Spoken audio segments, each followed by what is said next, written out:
Why do you pick San Francisco to shoot your special? This is one of the best towns to ever do comedy, and this is the most historic venue you got as far as comedians are concerned, because Lenny Bruce ripped it down here. All the best came through the Bay. What about Richard? What about Robin Williams, Carlin, Mooney? You don't necessarily have to be the biggest star. As long as you come with it, and people coming out, they like to see live performances because it's a savvy audience. San Francisco, are you ready? I don't think we can hear you. Are you ready? Welcome to the stage.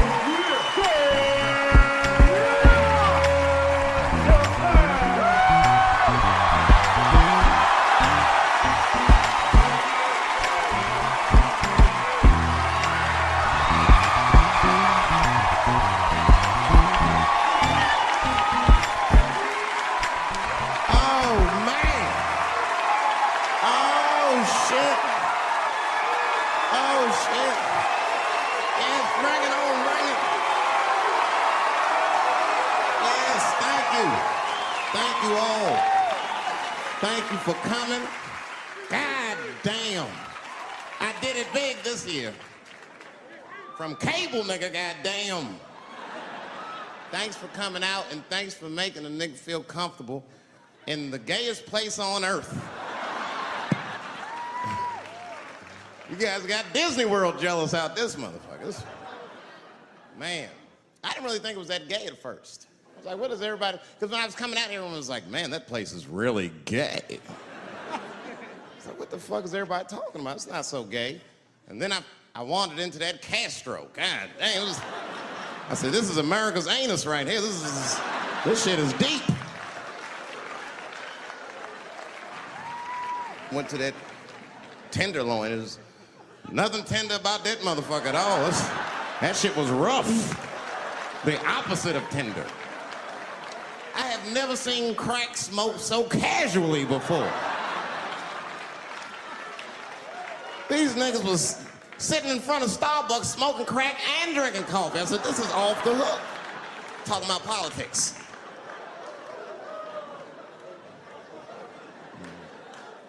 I seen one crackhead trying to break into somebody's car, man, and it struck a chord with me. I tried to stop him. I said, hey! And he looked back and saw me and said, oh, keep an eye out. I said, nigga, that was me that said that. I'm not trying to help you. I want this shit to stop.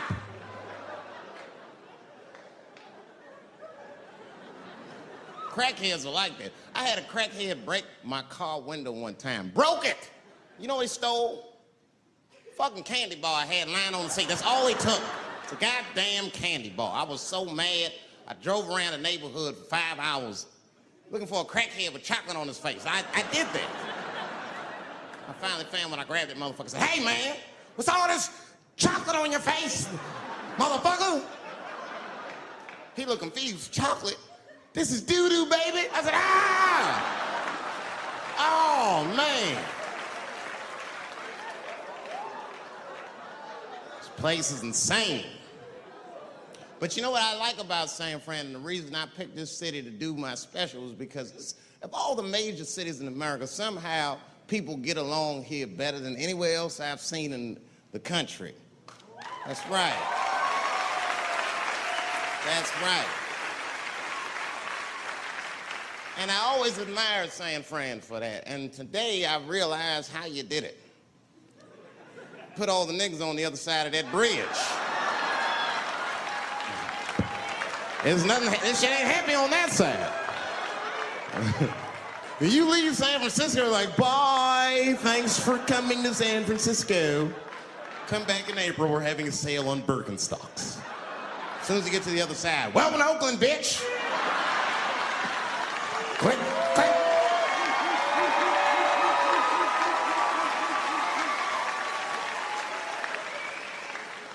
It's fucking crazy. But it also feel like it's an East Coast city in the West Coast. You guys got subways and shit. I'm scared of public transportation. I was on a bus that was held hostage 45 minutes. It wasn't life-threatening. I don't want to give you that impression. It was a dude jerking off, but the shit was scary, son. It was scary. 'Cause right before it happened, I was on the bus smoking a cigarette. It's a long story. That's not the coolest shit I ever did. And people freaked out. Sir! Sir, put that goddamn cigarette out, okay?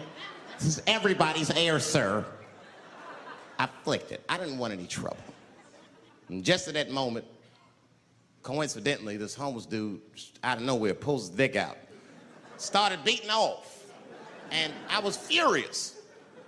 Because nobody said shit to this guy. They were just looking like, oh my God.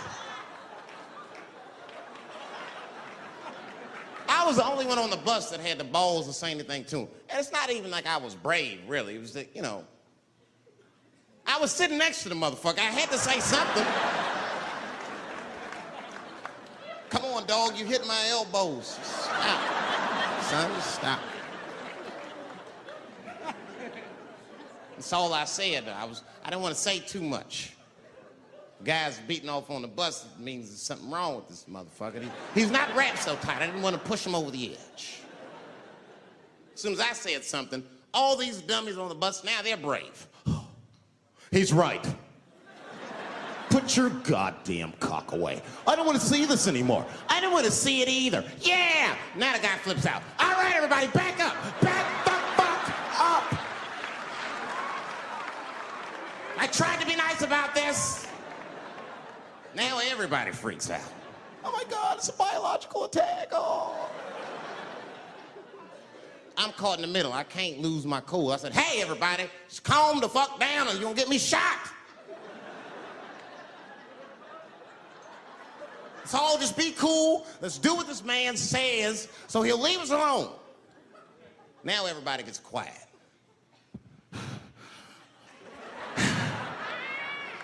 That's better. That is better. And then he started walking up and down the aisles, just terrorizing us.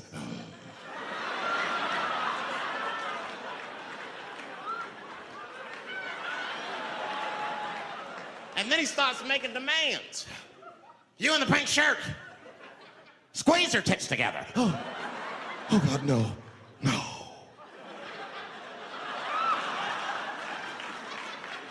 You, stick your finger in your butt. Why? Oh God, why is this happening? Oh God, oh God. He was working my way. Shit was tight. Just that minute.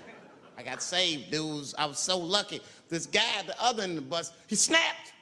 He lost his mind. I seen it happen. Ah! He screamed out, rush him! He can't come on all of us and charge him out. Ah! And it was like a movie. This homeless dude seen him coming and shot one off. Ah! I dodged that shit like the Matrix. Niggas, oh.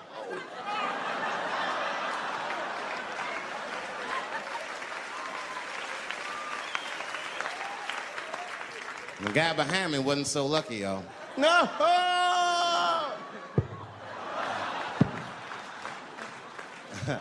That shit was gross. It didn't kill him, but it was, I'm sure that fucked his day up. You're not gonna have a normal day if the homeless dude busts a nut on your forehead and 8:30 in the morning. That's a wrap on the rest of the day. Ah! This guy was freaking out. It burns! Oh! Oh! Oh! Everyone was standing around looking at him. Even the homeless dude felt bad. I guess he was finished. He came back to his senses. Oh, this is my stop. I said, relax, motherfucker. I had to say something. Relax. Oh, I can't. I got AIDS. I know it. I said, you can't get AIDS from a homeless dude busting a nut on your forehead. That's not how it spreads. I don't even know if that shit's true. That's just what I told him, man. He was so scared I had to say something. I don't know where AIDS comes from. Who the fuck knows? Scientists don't even know. Scientists still say AIDS started because somebody had sex with a monkey. Word. After all this research, this is the best explanation that you came up with, mother. Nobody fucks monkeys and people, you idiot. You either fuck monkeys or you fuck people. That's it. There's no in between. You're not gonna get some monkey pussy on Tuesday and then be like, oh, let me call Charlene on Thursday. No. Once you fuck a monkey, that's a firm decision. I'm out of the human pussy game for good. It's ridiculous. You act like monkeys are just as open as waiting for people to fuck them, man. It's ridiculous. The monkeys don't want to be fucked by people. Think about it. Think how hard it would be to catch a monkey and fuck it. That's ridiculous. That's how it had to go down. Who you think you're just gonna walk up to him in the woods and bribe this nigga with fruits and bananas? Hey, buddy. Hey.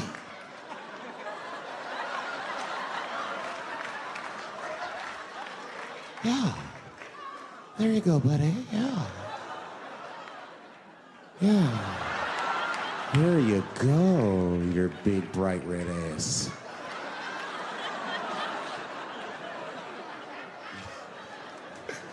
This big, bright red booty. You know how strong a monkey is? Would rip your dick off like a celery stalk. Just throw that shit in the tall grass to never be seen again. Hey, dog, we gonna go to the club, pick up some girls. You trying to roll? Nah, man, I'm cool. I'ma stay home, dog. Chill with my monkey. You know how long it took me to train this monkey to suck my dick without peeling it?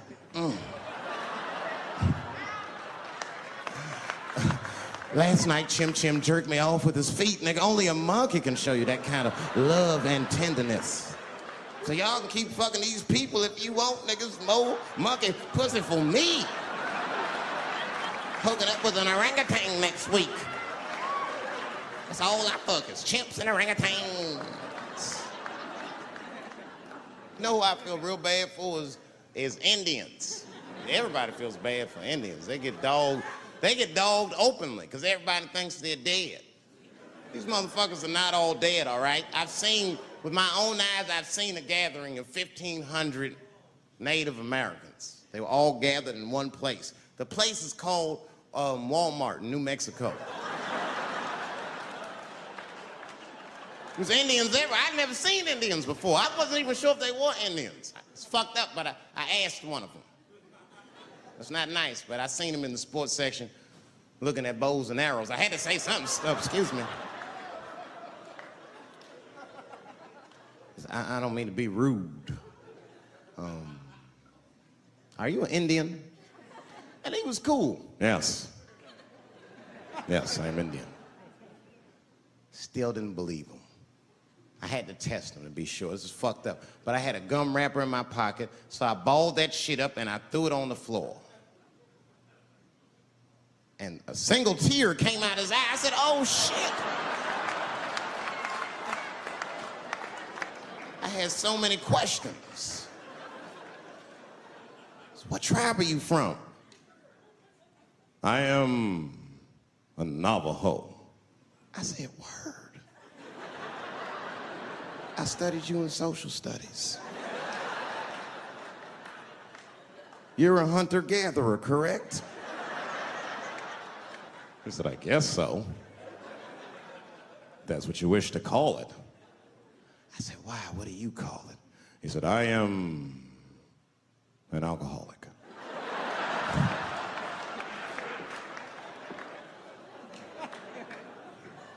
I said, well, what's your name, dog? He said, please. Dog is my cousin. That was a good guess.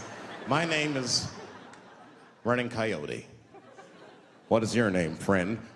And that shit caught me off guard. I mean, I didn't want to say my name was Dave to a motherfucker named Running Coyote. This don't feel good enough. He just put me on the spot. I said, huh? My name, what? Oh, my name's Blackfeet. Then I changed the subject. Forget about me. What's going on with you? I want to meet your chief. Why don't me, you, and your chief and your friends get together tonight? We could have a real live peace pipe smoking ritual. We need to celebrate, nigga. I thought you were dead. And he set it up. It was beautiful. It was just like I dreamed. We was all sitting around. Them Indians was beating the drum.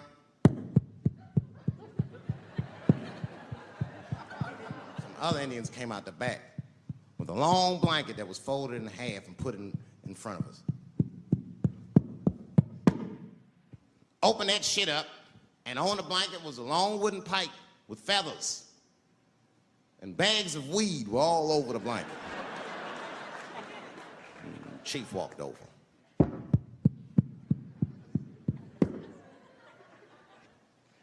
The big ones are 50. The little ones are 25. And these are 10.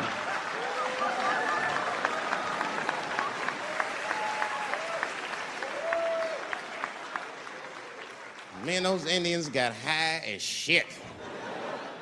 I was begging. I told the chief, he was talking, I cut him off. Time out, chief. Sorry to interrupt. Fucking smashed, man. The weed's too strong. I'm itching. This is PCP. The spirits have got me. Chief, the spirits have got me. And the chief threw some water in my face. Calm down, blackface. Splash. I said, hey, it's black feet, motherfucker. Take it easy.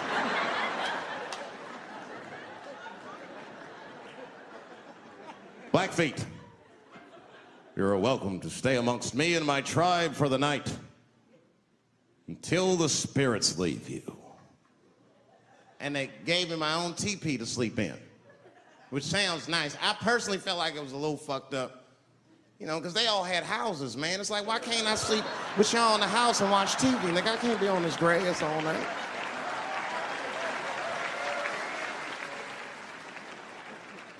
Yeah, Indians is rude, man. Everybody's rude. Indians, they eat nasty food. All they ate was corn and shit.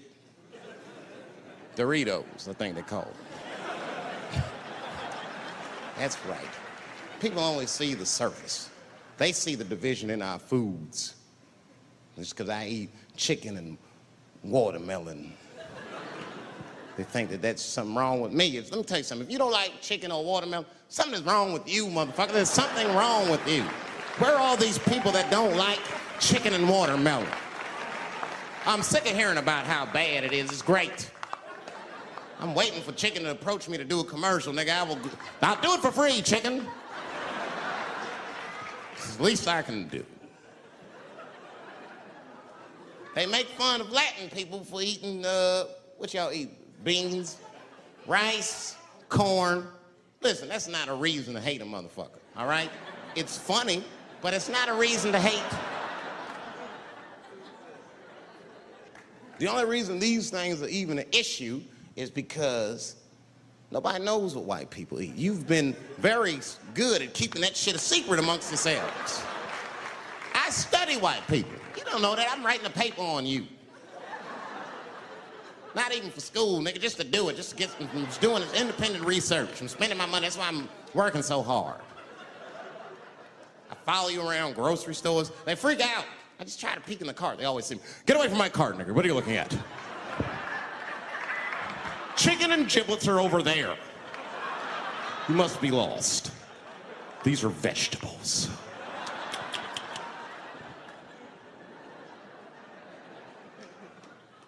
I know what you drink. See how quiet it got? Grape juice. Surprise, motherfuckers, you didn't know I knew about grape juice, did you? Oh, don't play dumb with me. Look at what is it? A lot of black people don't have the privilege of knowing about grape juice because they have grape drink. It's not the same formula that you get. Ain't no vitamins in that shit.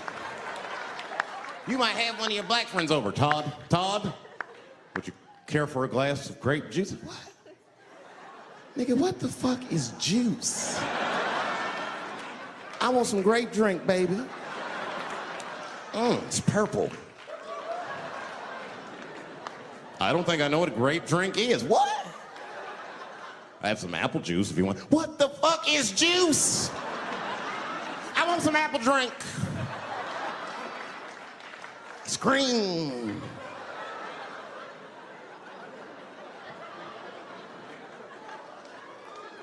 Remember that commercial for Sunny Delight when all the kids run in from outside playing? And they all run to the fridge. All right, I got some purple stuff, some Sunny D. As soon as you say Sunny D, all the kids go, yeah! Watch the black kid in the back. If you ever see that commercial again, look at that black kid. He'd be like, I want that purple stuff. That's drink, nigga. That is drink. They want drink. I want all them vitamins, nigga. I went drink. Sugar, water, purple. That's the ingredient. Sugar, water, and of course, purple. It's too fucking much.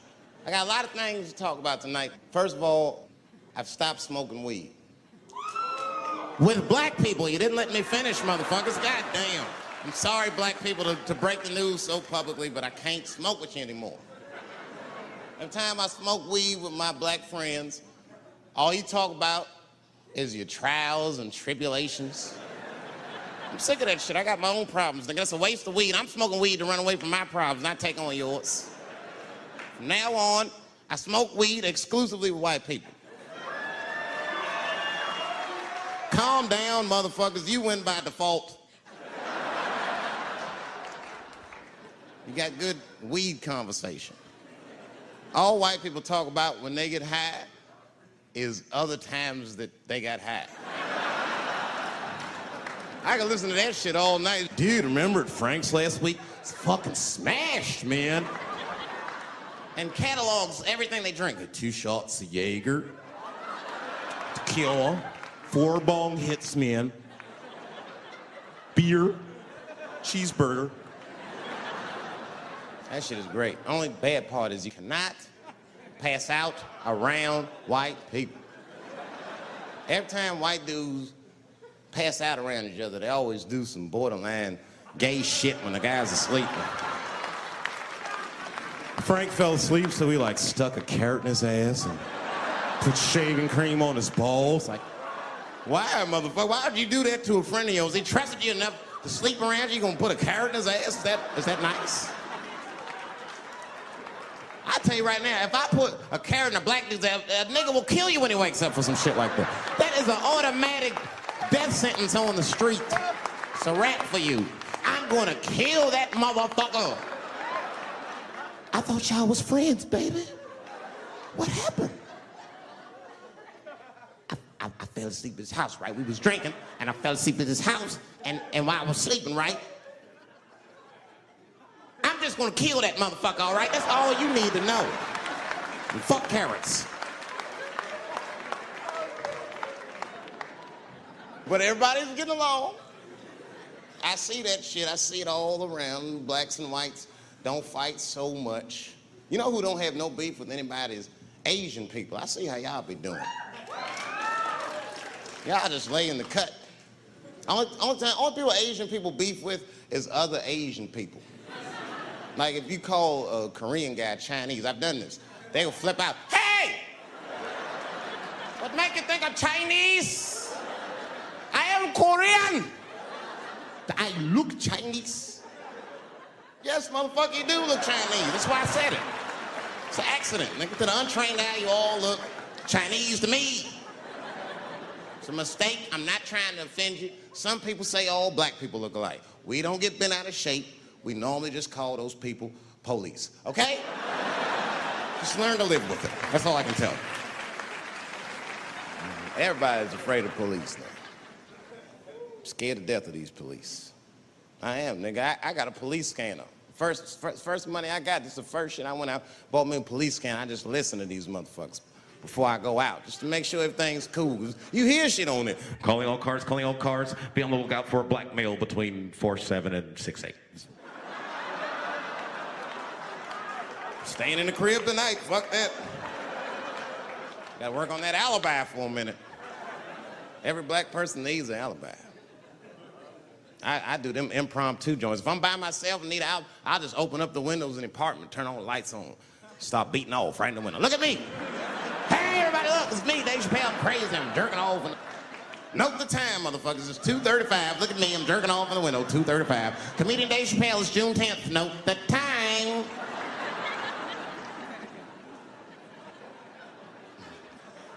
That shit could save my life. Officer David Chappelle couldn't have done that. I saw him in his window masturbating from 2:35 to 2:37. I'm certain of it. He was standing on a clock and holding a calendar and today's paper. Fuck, I need an alibi. I can't be no celebrity. This shit is just the worst. I'm seeing it. I see why stars are crazy now. These motherfuckers. I went to Disney World with my kids, which is a big deal for me. I don't get to see my kids so much. I do Chappelle show 20 hours a day, sleep for like half an hour, raise my kids for 10, 20 minutes, and I go back to work. Now, this particular day, I got to hook up with the kids. We went to Disney World. Everybody at the park, fucking everybody. Hey, I'm Rick James, bitch. Hey, I'm Rick James, bitch. It's like, hey, man, hey. You mind not calling me a bitch in front of my kids? Time out, motherfucker. We take a day off. Even Mickey Mouse did it. I said, this is the most unprofessional shit I have ever seen in my life. Rick James, bitch. Oh, I was fed up. I caught that motherfucker with an uppercut. Bop! Knocked his head clean off. Everybody was screaming. Oh my God, oh my God. Mickey Mouse is Mexican.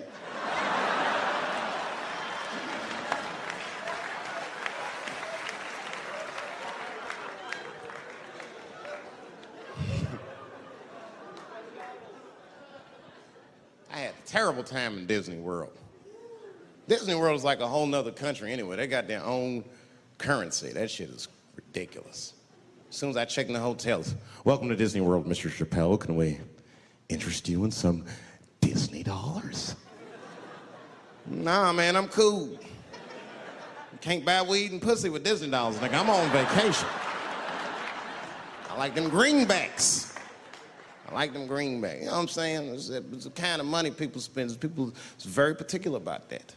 I saw that. That was one of the main stories from the war. Was the first big thing we did was they said, now that Iraq has been liberated, we have managed to take Saddam Hussein's face off of the money.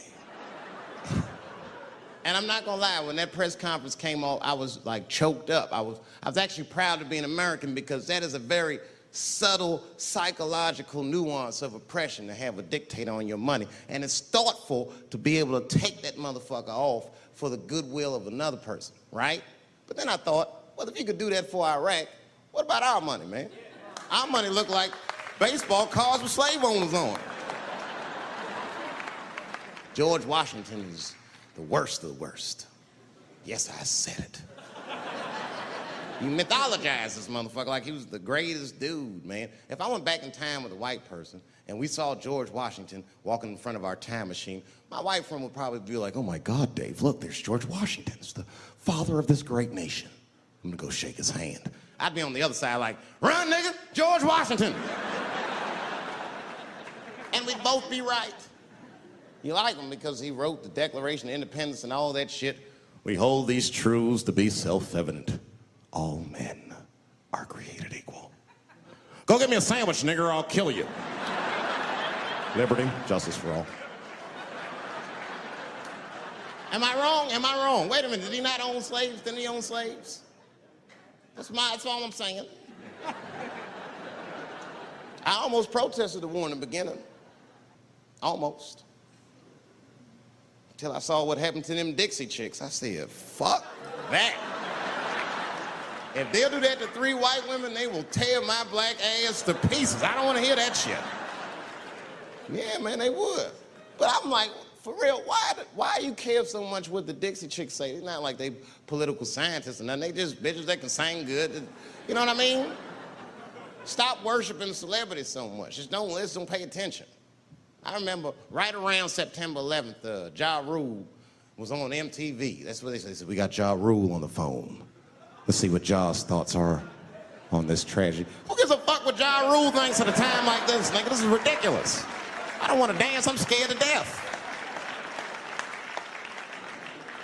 I want some answers that Ja Rule might not have right now. You think when bad shit happens to me, I'll be in the crib like, oh my God, this is terrible. Could somebody please find Ja Rule, get hold of this motherfucker so I can make sense of all this. Where is Ja? God, me Ja Rule.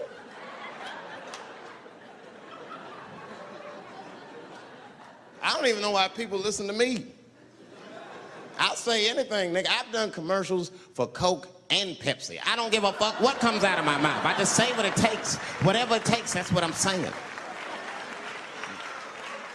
If you want to know the truth, can't even taste the difference. Surprise!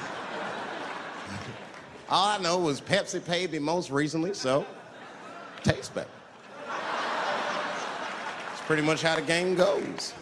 I'm just being real, man. There's too much goo-gagging over celebrities. People don't know what's fake and what's real anymore. That's why Bill Cosby got in trouble. Look what happened to Bill Cosby. Bill Cosby said some real shit, and the whole world freaked out on him. For what? For having an opinion? Just because he was selling pudding pops for the last 40 years, people forget that he's a nigga from Philly in the projects, and he might say some real shit from time to time. It's not that big of a deal. I spoke at my old high school, and I told them kids straight up, if you guys are serious about making it out of this ghetto, you gotta focus, you gotta stop blaming white people for your problems, and you've gotta learn how to rap or play basketball or something, nigga. You're trapped. You are trapped. Either do that or sell crack. That's your only options. That's the only way I've ever seen it work. You better get to entertaining these white people, nigga. Get to dancing. Go on out there and be somebody.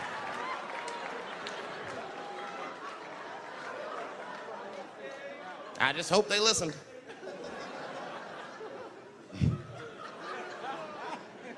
This shit is ridiculous. People worship television. They worship this shit. You know, like if you watch a movie, right? Say you're watching a movie and one character says to another character, say, hey, what's your number, man? What's the other character always say? 555, 5555. You know why we gotta do that? Because stupid ass people go to the movies and then go home and try to call the characters that they just saw. Hello, is Indiana Jones here? No, motherfucker, he's fake. It's not his number. And to be honest, this is the worst time in history to be a black celebrity. Fuck, they locking all our stars up. It's hot right now for black celebrities. I knew it was bad when Kobe got in trouble. I said, this is a wrap for us. He's one of the most wholesome dudes we had. They locked him up, everything.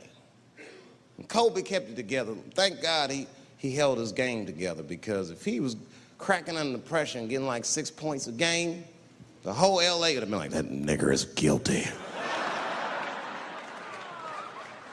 Kobe was playing his ass off. He was playing like his freedom depended on that shit. You see this motherfucker in them games, this nigga's trying to beat that case on the court.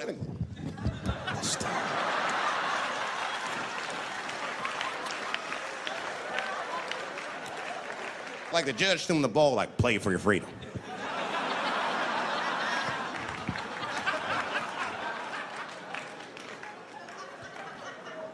If I could talk to Kobe, I'd be like, just relax, you'll be fine, man, because the public is still giving Kobe the benefit of the doubt. He's one of the few black celebrities that get that.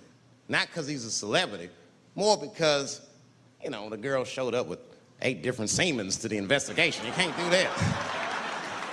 That's 7 too many. That's a lot of semen, man. This bitch got Noah's Ark in her panties. Like, what, you trying to recreate humanity or something? She's a collector. She got every unsolved mystery. The answer might be in this girl's paint. That's the first place I look. OJ's other glove is in there. Bigfoot's footprint. 3 CSI reruns is in that motherfucker. We got the most diabolical draws ever. Fuck being a celebrity. This is not the time to be a black star. They locking all our stars up. Black celebrities, this is a witch hunt for us, man. God damn it. It's all OJ's fault. Ever since OJ got away, white people have just been locking up our stars one by one. It's true. And it's not even OJ's fault. It's our fault. We celebrated too openly when OJ got acquitted. We should have been quiet about that shit. As soon as it's not guilty, niggas just dancing. Oh, in your face, nigga, in your face. It hurts, don't it? It hurts. Burns, doesn't it, nigga? Ooh, that justice system burns, doesn't it? Welcome to my world, motherfucker, all that shit. White people wanted OJ's ass bad. City of LA spent over $12 million just trying that motherfucker. And the look on white people's face when he was acquitted, priceless. Priceless.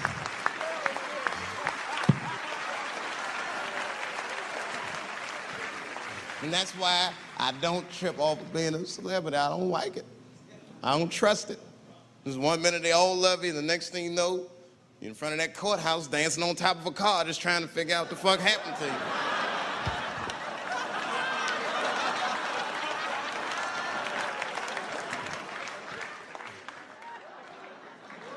That's what I'm waiting for, because the timing of this Michael Jackson shit is what makes me doubt it. Every time this war is going out of control, or the economy gets bad, or something is wrong with the world at large, it's always these moments in history that Michael Jackson will coincidentally jerk off a kid. This is getting a little ridiculous. Like, are you planning this shit? Do you have meetings? Michael, thank you for coming. As you know, Michael, the war has not been going as well as we expected. There's been a lot of hiccups, and the public is asking us a lot of questions, of course. And, well, Michael, there's no nice way to say this, and all I know how to do is be direct, so let me just be direct. We're gonna need you to jerk off another child, Mike. I'm sorry. I am sorry. But it would really help out. Or maybe he did it. Who knows? Who knows? That's the thing. That's what I wanted to say. Who knows? Who the fuck knows? Mike, God, and this little boy know. That's about it. That's about it. The only reason that I can even talk about this shit is because everybody is speculating. They all think he did it. And I don't think he did it. I'm alone in this. I don't think he did it. I'm not gonna say I don't think he did it. That's too strong.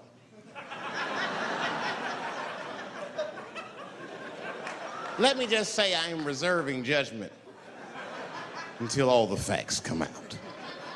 But so far from what I heard, I mean, the kid said he was dying of cancer. He was in Make-A-Wish Foundation. He claims he had 2 weeks to live, and it was his dying wish to meet Michael Jackson.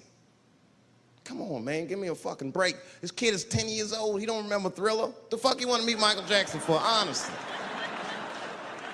I remember Thriller, and I just, like, kind of want to meet this nigga. Like, I wouldn't break an appointment to meet him. I'll put it that way. I'd have to already be free.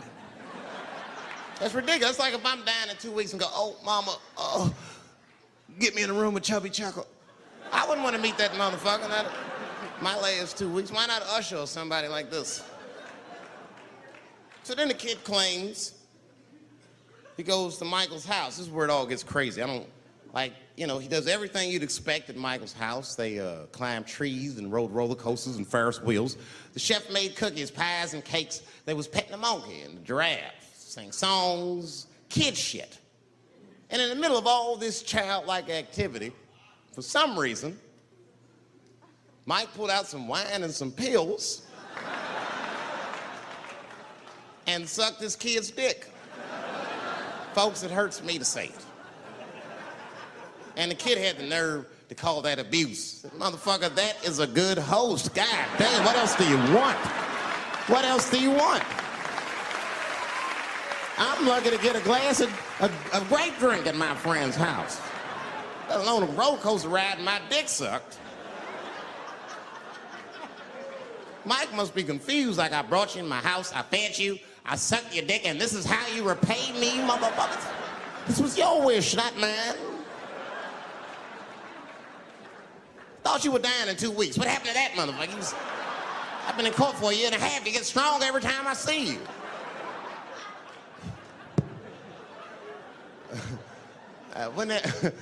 This is fucked up. I shouldn't even say this fuck.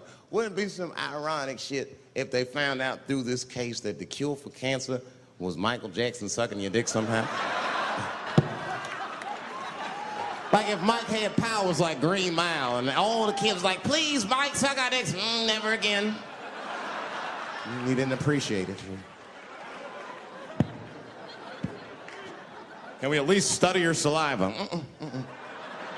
Please, Mike.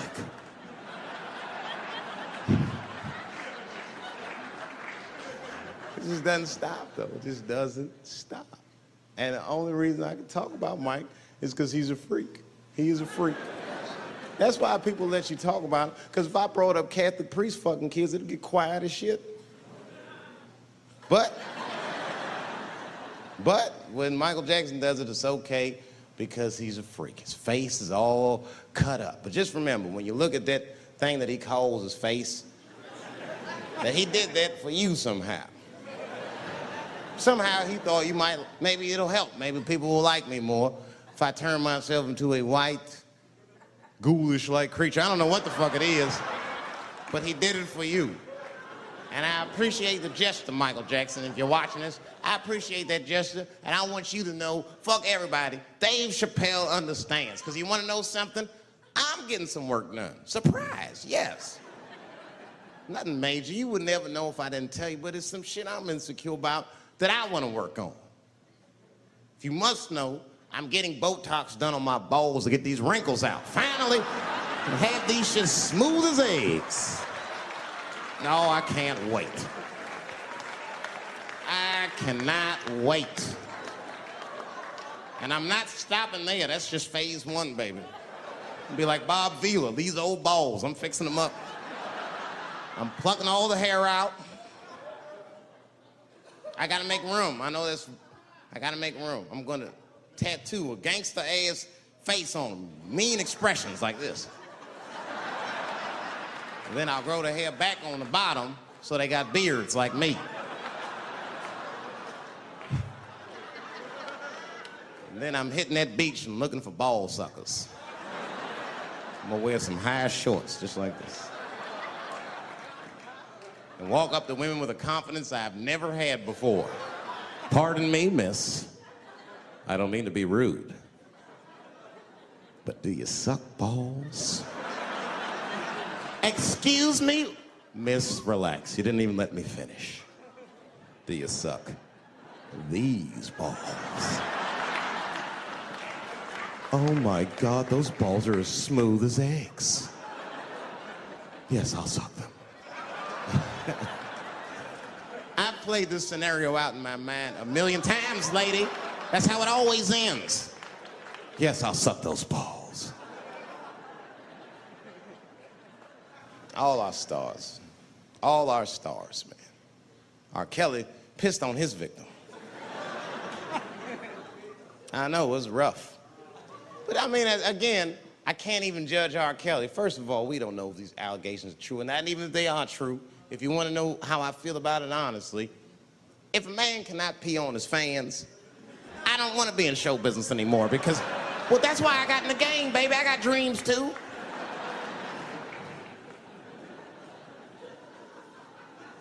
You guys are confusing the issue. While you guys are busy worrying about if R. Kelly even peed on this girl or not, you're not asking yourself the real question that America needs to decide once and for all. And that question is, how old is 15 really? No, that's a good question. That's a good question. I'm not saying that a person is as smart as they're going to be at 15. That's not what I'm saying, man. But I am saying 15 to me is old enough to decide whether or not you want to be pissed on. I mean, that's me. If you can't make a decision like that by the time you're 15, then just give up, motherfucker, because life is way harder than that. I make tougher decisions all the time. If you don't want to get pissed on, just get the fuck out of the way. It's not even a decision. If I start peeing on the front row, they're not going to have to calculate and think, oh, how do I feel about this? Am I okay with it? They just move.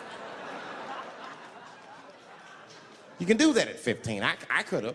I've been 15. When I was 15, I was doing stand-up in nightclubs. I smoked reefer from time to time. Friends were selling crack. I was trying to finger fuck people. I knew what was happening around me to some degree. Getting pissed on was the least of my worries at 15. Trust me. But it keeps coming up. There's a lot of confusion around that age. Anytime 15 comes up, people freak out. Like when that girl, Elizabeth Smart, got kidnapped. Right? Remember in Utah last year, 15-year-old girl Elizabeth Smart was kidnapped, and then they finally found her, and the whole country was relieved. And I was the only one saying, damn, she wasn't that smart after all. Not because she got kidnapped. That could happen to anybody. I'm not knocking her for that. I'm just saying, if you kidnapped me when I was 15, you gotta take me further than 8 miles away from my house, man. God damn. Can't hold me prisoner around shit I recognize. I'll break away. I'll break away. Fuck off me, nigga. That's my bus stop. I know where I'm at. I'm going home.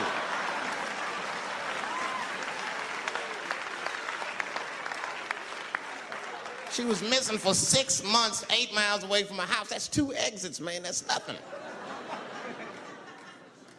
And while she was missing, during this half a year that this girl is missing, there's a 7-year-old black girl gets kidnapped in Philadelphia. Nobody knows her name. They might have talked about it 2 or 3 times on the news, but she should have been the top story because she chewed through the ropes and had both of these motherfuckers in jail in 45 minutes flat. 7 years old. I'm not making this up. These 2 crackheads kidnapped her and took her back to the crack house and tied her up. And then they left her. They're crackheads. They gotta make moves. Crack, smoke, chocolate to eat. These motherfuckers made moves. It was out. But as soon as they left, this little girl got the nibbling. She was kidnapped at 4 o'clock and at home watching herself on the news at 5:30. That shit is crazy. That's a news story. That is a news story. Now, meanwhile, in Utah, 15-year-old Elizabeth Smart's captors left her alone, too. And they didn't even tie her up, because they're hillbillies. They just bounced. Don't try to escape, bitch, or we'll kill you. Be right back. They leave. And she's 15, sitting in the house by herself. How am I going to get out of this? Come on, Elizabeth, think. Think, Elizabeth, how am I going to get out of here? Why don't you just open the fucking door and go outside? Have you thought about that? Do you have a quarter? Do you know your phone number? You're 15, bitch, run. Stop thinking and stop making moves. I know I sound mean, and I know what the people are thinking when I'm saying this. Dave, she is only 15. All right, but that's the discrepancy, because when you talk about a little girl like Elizabeth Smart, then the country feels like 15 is so young and so innocent. On the flip side, here comes 15 again. Now we talking about a 15-year-old black kid in Florida. This black kid accidentally killed his neighbor when he's practicing wrestling moves that he saw on TV. Now, was he a kid? No. They gave him life. They always try our 15-year-olds as adults. The snigger knew what he was doing. It's a goddamn pile driver. If this kid gets on the ropes, there's no stopping him. You'd have to send the Rock to arrest him. And they gave a 15-year-old boy life in jail. If you think that it's okay to give him life in jail, then it should be legal to pee on him. That's all I'm saying. You got to make up your mind across the board how old 15 actually is. That's all I'm saying. So I'm going to tell you right now, if somebody comes in here and puts a gun in my head and says, Chappelle, you got a choice to make. You're either going to jail for a month or we'll let you go, but you got to let R. Kelly pee on you. I'm not hesitating. Bring in R. Kelly and tell him to stay away from my ass. I'd rather get pissed on the outside than fucking the butt on the inside, son. I can't go to jail with some smooth Botox balls and think everything's gonna be all right. It's not that kind of place. Take my chance with that piss. Piss will wash off with a 10-minute shower, I'm certain of it. This piss coming right out. What can I do? They're gonna put me in jail. Society's changing rapidly. Can't smoke indoors. What the fuck is that all about? I got kicked out of titty bar for smoking. No, that shit was ridiculous. The stripper did it. The stripper came up like, your smoking is a health risk for me. I don't want to work in this kind of environment. Bitch, you have your gonorrhea-infested pussy in my face. You started it.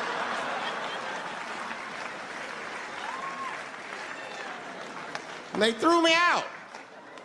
It's the dirtiest place I've ever been thrown out of. And just to give you an idea of what I mean by dirty, lap dances at this place, $3. It's fucking disgusting. And at the same time, who could pass up a sale, son? It was $3. Of course I did it. It's only 12 quarters. Said, I'll break a 5 for that. I've never seen somebody work this hard for $3. This lady must have been a throwback to the Great Depression. She was all over me. It's the first time I ever told a stripper to get off me. All right. Yeah, thank you very much, miss. Thank you. That's enough. Hey! Hey, get off of me! Whatever happened to lipstick on the collar, lady? I have a shit streak on the middle of my shirt. How the fuck am I gonna explain this when I get home? Huh? Oh no, baby, me and Bob were playing basketball and Bob dunked on me, was hanging on the rim and his pants fell down. I was checking him close, I think he's swinging and his butt cheeks might have, his butt cheeks I think caught my shirt. I don't know why I was playing ball in my dress shirt. I just was, it was midnight, I don't know, what the fuck? Just let me think. That's when you know a guy's lying if he say shit like that. Hold on, just let me think. The man ever say that to you? Hold on, just let me think for a minute. Can I think?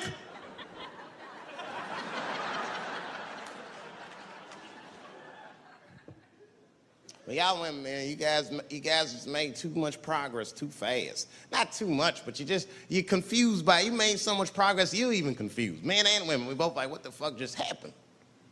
Because women got all this money now, but they still like women. Like, oh, you never take me anywhere anymore.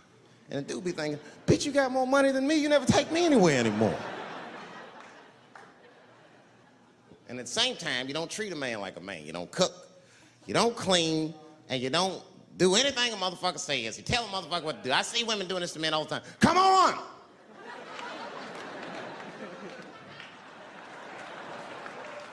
No man wants that shit.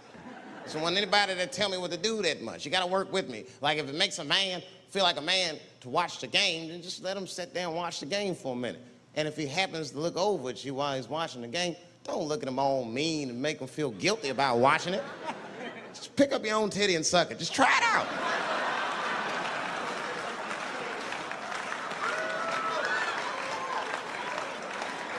He will instantly remember why he fell in love. Oh, that's right. Forgot my girl sucks her own titties from time to time. I can't walk away from that. It's too hard to find. You see, that took 20 seconds. You still can be as busy as you want, just suck your own titty and everything's cool. Well, how about this? If you're making love to your man, you already making love, might as well spice it up, right? How about this? I personally like it. I like it when a girl tells me where to come. Don't like it when a girl tells me when to come. I hate that shit. Don't come yet. Oh, bitch, all these rules.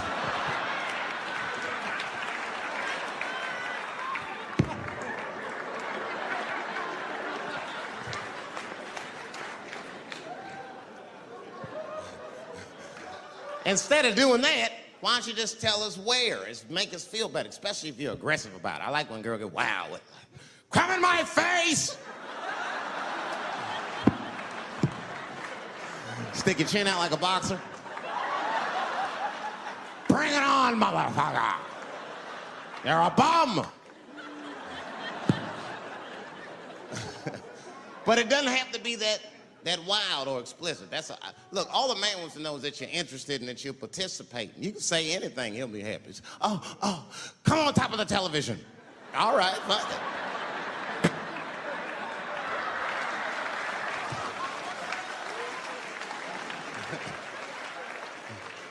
The weirder the place, the better. Oh, come in my fishbowl. Damn, fishbowl. Oh, shit, they're eating it. Oh.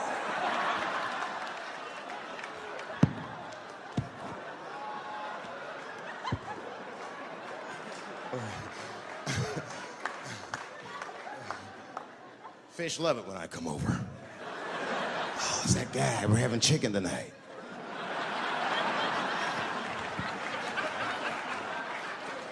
You guys, man, thanks, man. It's been the best year of my career. By far. I appreciate you guys watching me. Because I do it for my kids, really, man. And my kids are off the hook. You think I'm a bad motherfucker. Wait till you see the 2000 model Chappelle. This nigga is off the hook. My sons are bad. My oldest son is 3. This nigga made me a necklace out of macaroni. I said, this shit is baller. He painted the macaroni green and put it on a string. He tied it on my neck and he told me he was proud of me. And I got choked up. And he thought I was sad. That's how smart he was. He says, are you sad, Daddy? And I said, no, I'm not sad. You're too young to understand this, son, but this is fucking crazy. You used to live in my balls, man. Now you making jewelry out of macaroni. You a bad motherfucker. Long live Chappelle's.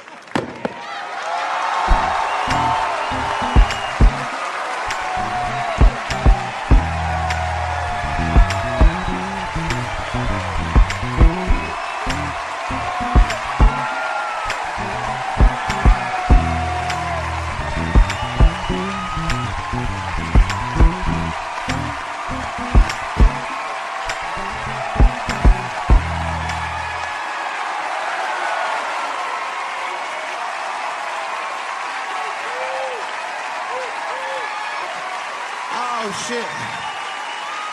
Thanks, guys. Thank you. That's what it's all about. Everybody usually wants to be famous so they can rock nice jewelry and all that shit. Nigga, I already got a macaroni necklace. I got valuable shit. I got valuable shit. I'm not in it for that. Only kind of shit I want to do with fame that's like decadent is I want to go to Vegas to the $5,000 blackjack table. And I don't even want to play. I just want to be such a big star that I could go up to one of the players in a tight hand and put my dick on their show. And I'm such a celebrity, they think it's funny. Hey, what the fuck? Oh, shit, Dave Chappelle. Wow. Get on the cell phone. You are not going to believe whose dick is on my shoulder right now. And this guy's balls are smooth as ass. He's had some work done. Couldn't thank you enough. God bless you all, man. Keep watching me. I'm going to try to make it interesting. Stay safe. I'm rich, biatch!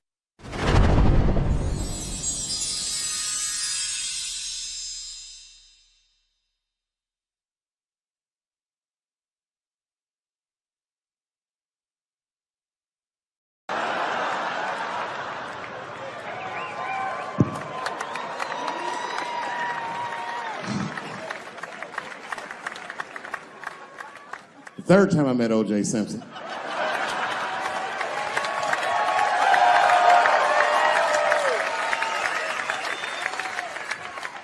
Third time I met O.J. Simpson, I was doing great in life. I just finished the second season of Chappelle Show. Man, those were good days. I was playing a comedy club in Miami, the Improv. I don't know if you've ever been, but if you have, you'd know. The door for the green room is right on the stage. Can you imagine such a thing? If I walked out of the door of the green room, bam, I'm just right here. It's right from the dressing room. And I did that. I walked out, and the whole crowd was like, hooray! And I looked, ma'am, as close as you are to me, I saw him as soon as I came out, the Juice. And I saw recognition in his eyes, and it filled me with pride that he knew who I was. I didn't acknowledge his presence because it was a white audience, and I didn't want to start a panic.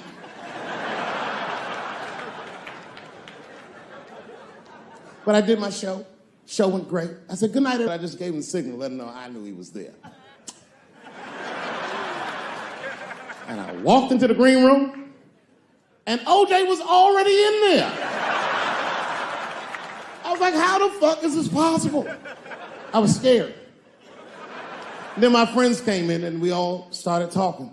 We sat down on the couch, and I'm just telling you what I saw with my own eyes. You can believe me or not believe me. But in my experience, O.J. Simpson, one of the nicest men I'd ever met. He was nice to me. He was nice to my friends. The conversation was filled with warmth and levity, humor, and wisdom. We talked for 90 minutes, and then suddenly the Juice said, you know what? I've got to be going. But it's good to see you again, and I'm glad things went so well. I said, thanks, Juice. And my friend said, yeah, goodbye, Mr. Juice. They're new to the game. He said, no, thank you for your hospitality. Good night, guys. And we said, good night. And he just walked out of the room. And as soon as the door closed, we all looked at each other like, that nigga did that shit.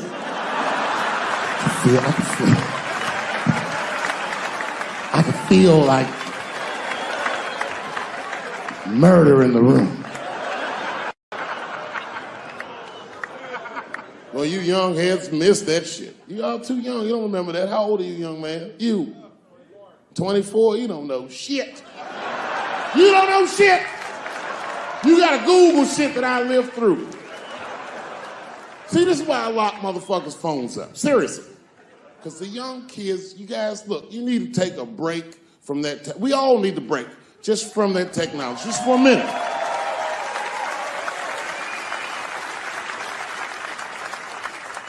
You know, I'm from a different time, young man, a dark time to you. I'm from a time that I didn't even used to know who was on the phone until I answered the shit.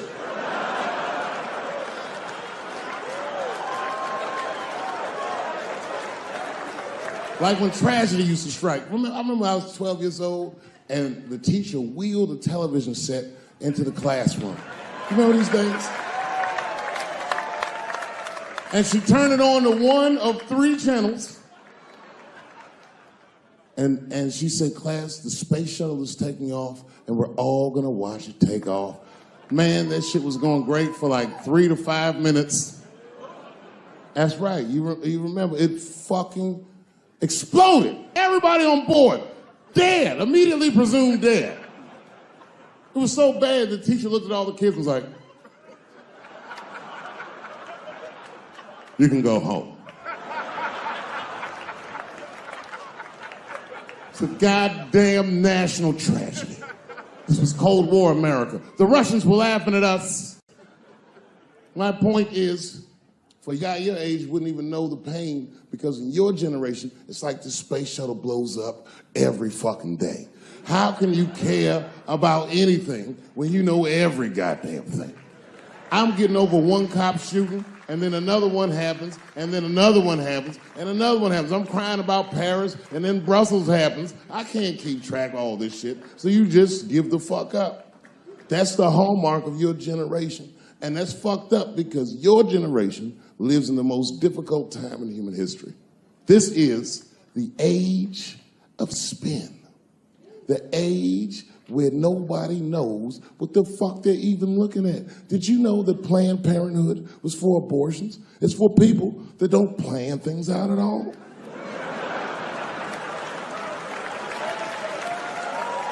That's right. So a guy your age doesn't really know how he feels. Are you pro-choice? Are you anti-consequences? What does it all really mean? It's easier not to care for you. But for us, we were trained to care. We were raised that way. I used to watch a fucking cartoon when I was growing up called the Care Bears.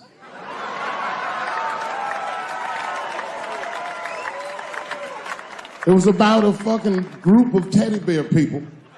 They were like teddy bears, but they were like people, and they were all different colors, and they all fucking just walked around caring. They cared about each other and everything else. They all had different designs on their stomachs, and the designs told you something about what they might be like inside. Very, very loving group of beings. And when shit got real bad, as nice as those teddy bears were, they didn't get mean faces. They got determined. And the leader would say, come on, guys, it's time for the Care Bear Stare. Remember that shit? And them little teddy bears would lock arms and stare at the problem. And I'm not even bullshitting. Actual love would shoot out of their chest and would dispel any. When we grew up, we wanted to be like those bears.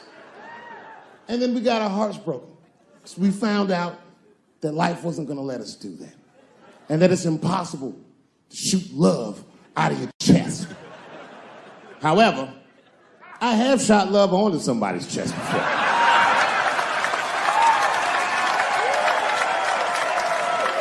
I do it all the time.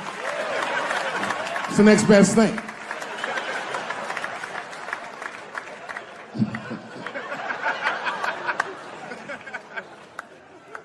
Oh yeah, you kids don't know. Your generation is just determined to be angry, mad. Everybody's mad. Back when we were growing up, only black people were mad. Now, everybody's just trying to get in on the act. I try to think to myself, well, when did everyone get mad? And then I realized this happened before we were born. This is a long way to go, but probably started in the Second World War. Think about it.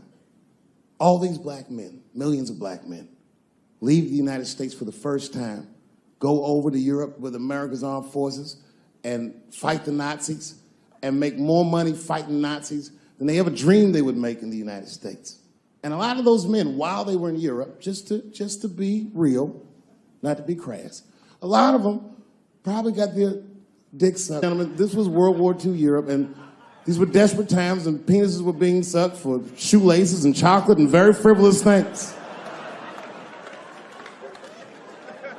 And it's very hard to come back to America and sit on the back of the bus after you've been in the south of France getting your dick sucked for a Crunch Bar or some crazy shit like that. That's a life-changing experience. And while that was happening in Europe, here in America, for the first time, women entered the workforce en masse by the millions. All the men were gone. Someone had to run the factory. The ladies did it. That's right. This was the first generation of American women to have independent income in mass. And when the men came back, the women weren't the same. American women had grown. They were uttering phrases that no woman on earth had ever spoken before. Things like no and shut the fuck up and I don't feel like it.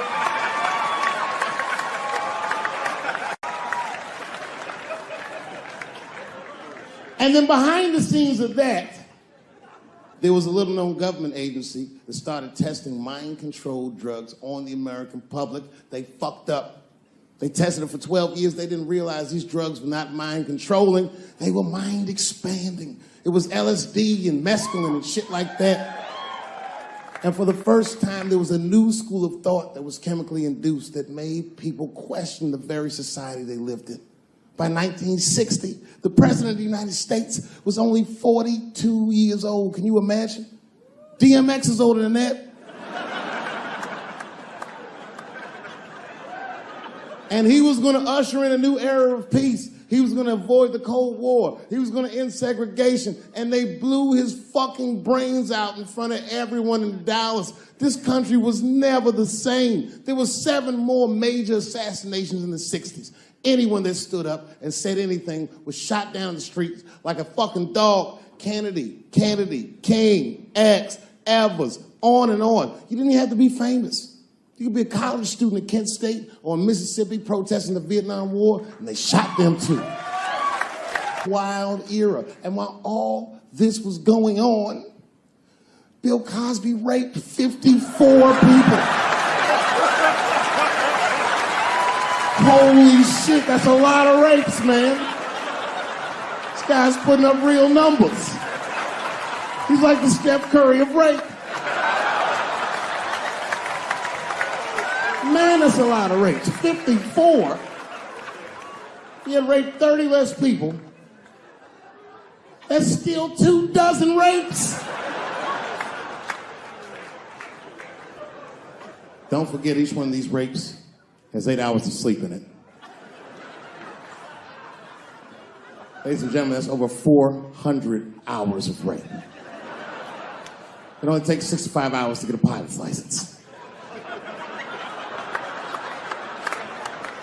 If rapes were aircrafts, this nigga's Top Gun for sure.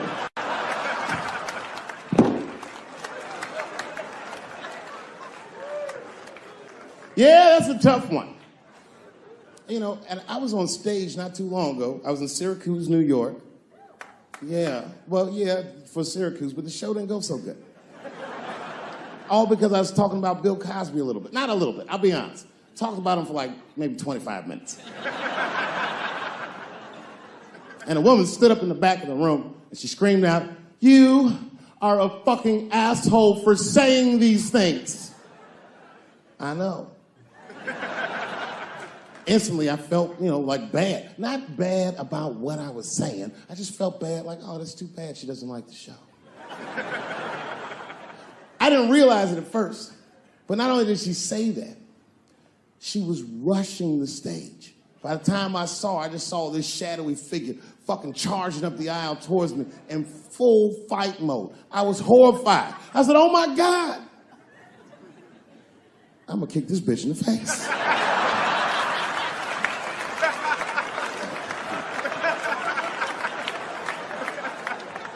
Lucky for me, I didn't have to.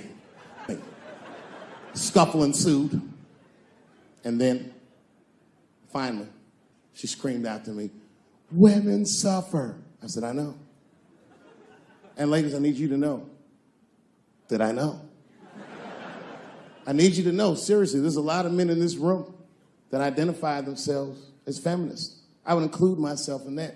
Don't ever forget, we all have mothers and daughters and sisters and wives, and we want to see all these women do well and not be held back by their gender. There's a lot of men like that in this room. There's a lot of men like that in the world, or as we are known on the streets, bitch-ass niggas.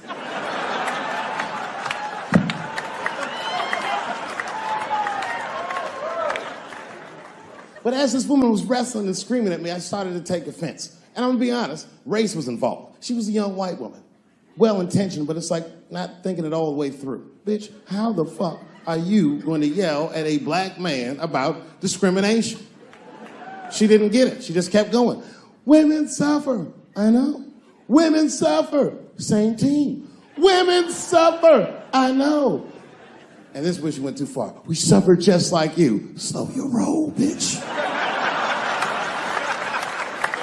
Me. Not like us. She goes, suffering is suffering. What's the difference? I said, come on, white woman, you know what it is. You was in on the heist, you just don't like your cut. You suffer, I suffer. You suffer, I suffer. That's how it works. Can't do comparative suffering.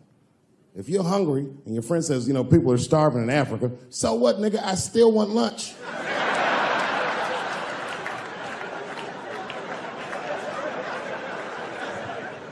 Black people know about comparative suffering, and you know this is a fucking dead-end game. Blacks and Jews do that shit to each other all the time. You ever played Who Suffer More with a Jewish person? It's a tough game. Whenever you think you got the Jewish guy on the ropes, that motherfucker will be like, well, don't forget about Egypt. Egypt? God damn, nigga, I didn't know he was going all the way back to Egypt.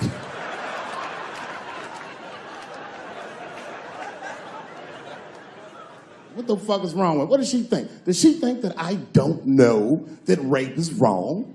Does she think that maybe I don't have empathy for Bill Cosby's alleged victims? And I would be remiss if I didn't remind you that technically these are all still allegations.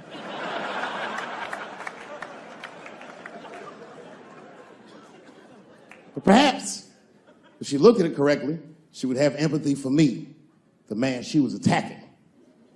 42-year-old black comedian. Obviously, Bill Cosby was a hero to me. And she doesn't know what it feels like to think that your hero might have done something so heinous. My God, you can't imagine. It'd be as if you heard that chocolate ice cream itself had raped 54 people.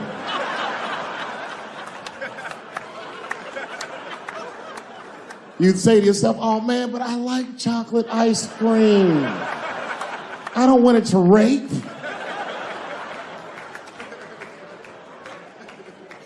Didn't want to believe it. At first, I didn't believe it. I was like, man, these people are obviously trying to destroy Dr. Cosby's rich legacy.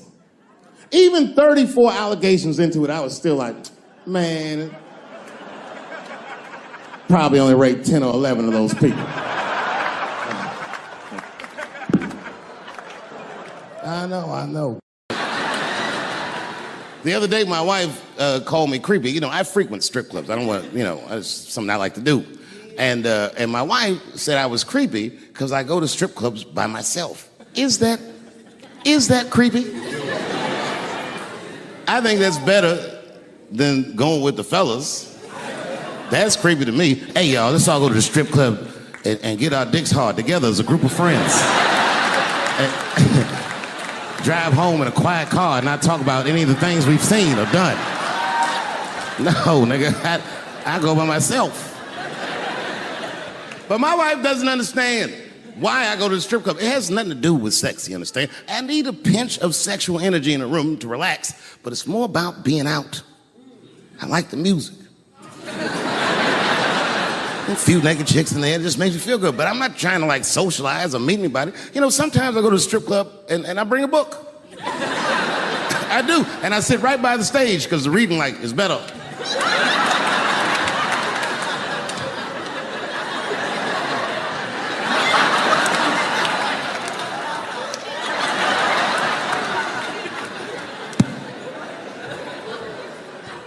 One time I went to a strip club, and this is weird. I don't know why. The stripper, for some reason, told me her real name. I know, so I left. She didn't understand. She was like, "Where are you going?" I was like, "Good night, Deborah." You know what I said? That's all I said. First of all, I'll tell you right now what I said. And I will tell you that this was not a joke. It's a true story. And I just happened to tell it. All right, what happened was I went to a gallery party, all right? I don't know who in here has ever been rich before, but these are very nice parties. You know, wine and cheese and ball of conversation. And there was a few eccentric types, one of which was a very wealthy man that happened to be wearing a dress. I don't know what you call him, man. This is a tranny or drag queen, perhaps. Whatever it was definitely a man. And this man was definitely on drugs. I don't know what kind of drugs he's on, but I knew he had too much. He didn't look good. It's like this. He's like, he looked sick. And all his friends were standing around him, concerned, trying to revive him. I don't know whether it looked like some kind of gay CPR. There was fanning and shit.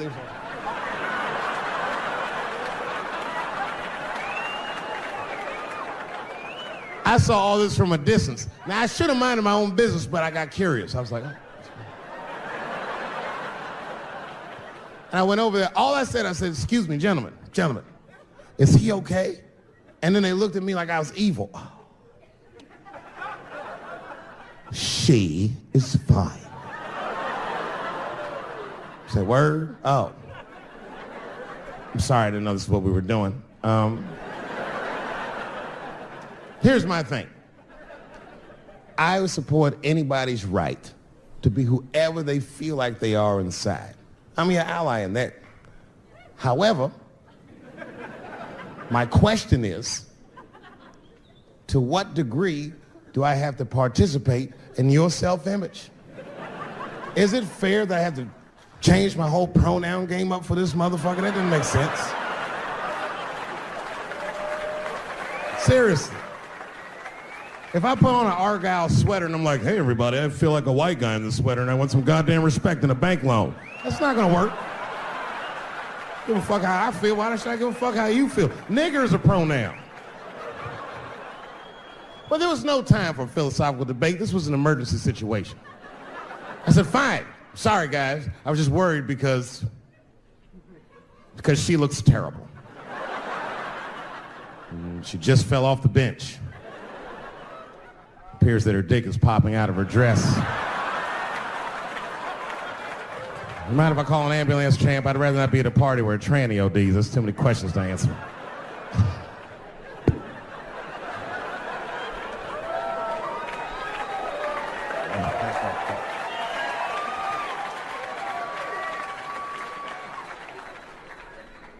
Okay, I've been through this before. I had a friend from high school. Now, in high school, this guy was a thug, right? He was a fucking dope boy. He did it all. He's a wild dude. People used to be very scared of him. And then after high school, word on the street was he'd come out the closet. I personally didn't believe it. I bring him up because last year, he calls me out of the blue like, "Yo, what's up, man? I got your number from so-and-so.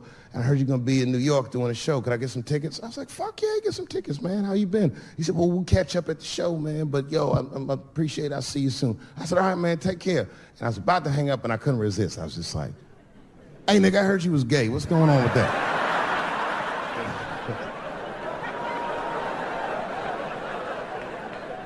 And I wish I didn't ask, because he sounded like he was dying to talk about that shit. And he had a long story about it. And it's not that I didn't care, but I was, I don't like talking on the phone. I was watching TV at the same time.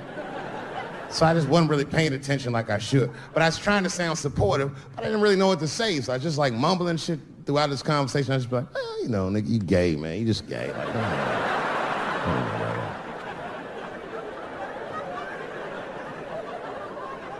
This went on for a while, and then finally I had to say something like definitive to get him off the phone. And I was like, hey, man, you know what? Don't let people get you down, all right? And the next time someone tries to make you feel bad about yourself, just remember, everybody fucks funny to somebody.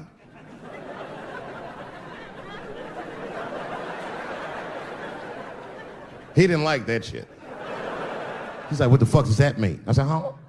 He said, you saying I fuck funny, motherfucker? I said, no, that's not what I'm saying. I'm saying everybody's different. He said, you ain't say different, nigga.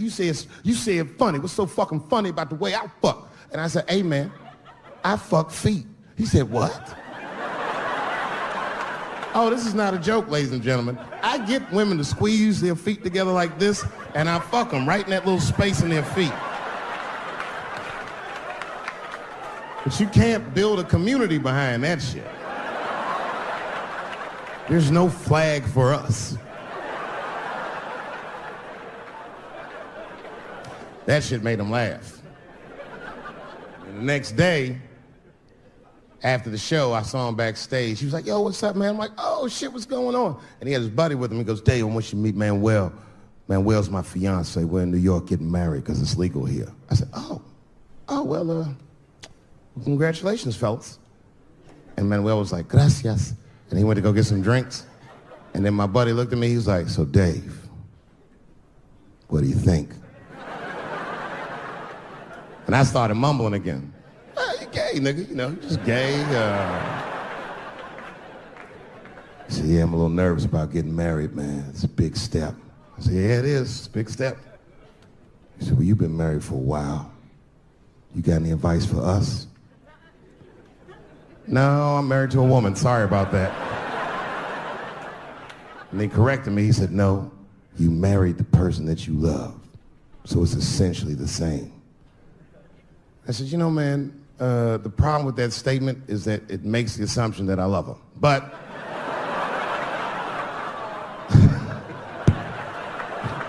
you guys lighten the fuck up. Of course I love my wife. She laughs at this shit. As a matter of fact, she eats and spends this shit. You know what I told him? I told him, I said, you know what you should do, man? First of all, you shouldn't do it. I'm talking about being legally married. It's not that you're gay as much as just legal marriage is a fucking diabolical leverage game in the United States. I'm just being honest. Devoid of religious significance or the idea of love, marriage is nothing but an awful contract that you shouldn't sign. I'm just being real. Because you start out loving each other, and then like 2 years later, you're just building a case against one another for a hypothetical court date that may or may not ever happen. You throw being gay on top of that, that shit is explosive. Like it's that Ray Rice shit. Okay, right after Ray Rice went through all that shit, I was at a party and I met this kid, Michael Samms. You know Michael Samms? Very nice guy. He's the first openly gay NFL player. And Mike's a very nice guy, very brave guy. But when I met him, I couldn't help but thinking, now what's gonna happen when Michael Samms beats his wife up in the elevator? Is that domestic violence or is that just two niggas working shit out in the elevator? You know what I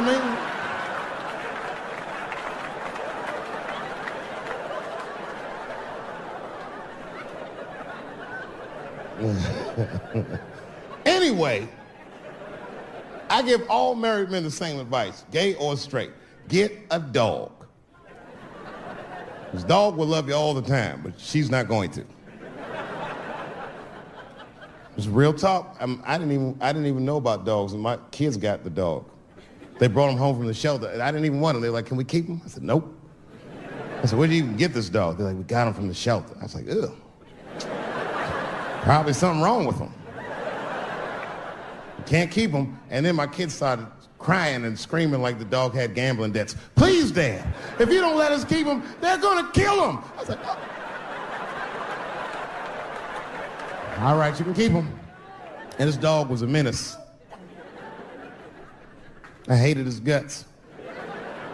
Then one night I'd smoked a bunch of weed, and I was eating a sandwich, and Baba came over. Baba's a dog. He came over and was staring at me. This will make you very uncomfortable if you're just looking at you usually.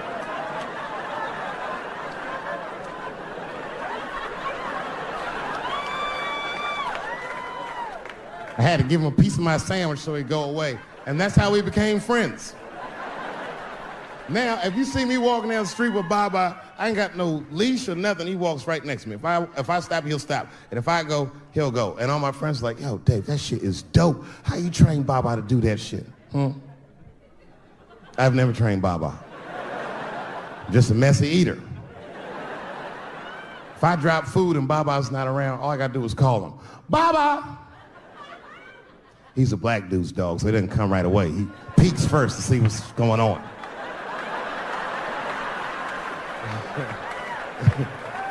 I gotta tap my foot so he can see the food. Over here, little buddy. And he's like, thanks, Dave. He'll come get it and run off. Thank you very much for being here. But before I start tonight, I just wanted to read a brief statement that I prepared. I denounce anti-Semitism in all its forms. And I stand with my friends in the Jewish community. And that, Kanye, is how you buy yourself some time.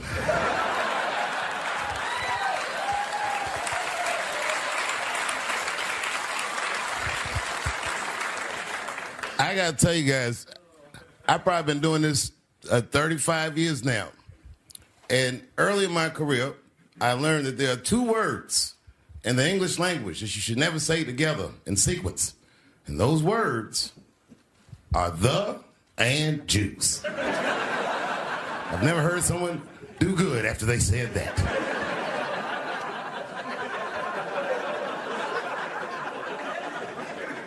Kanye's gotten into some scrapes before. Normally when he's in trouble, I pull up immediately. But this time I was like, you know what? Let me see what's gonna happen first. I just want to see where this is all going. I can't even remember how it started. Vaguely, I remember it started with a tweet, strange tweet. It was like, I'm feeling a little sleepy. I'm gonna get me some rest, but when I wake up, I'm gonna go DEFCON 3 on the Jews. And then he just went to bed. I was up all night worried. What is he going to do to the Jews?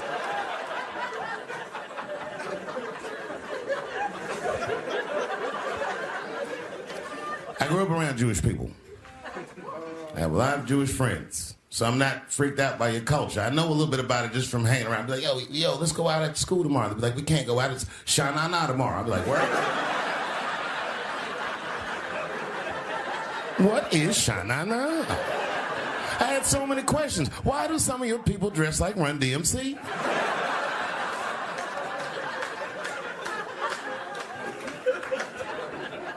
When Kanye woke up from that nap, he went right to work.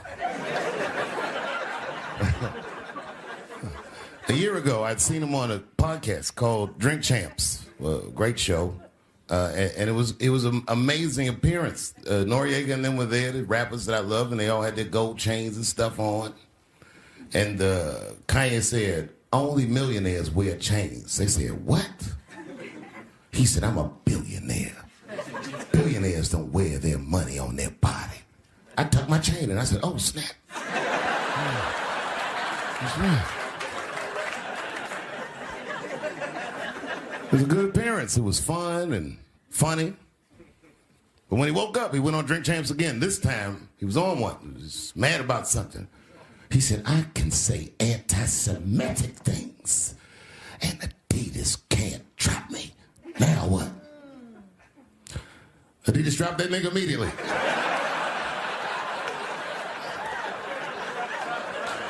Ironically, Adidas was founded by Nazis.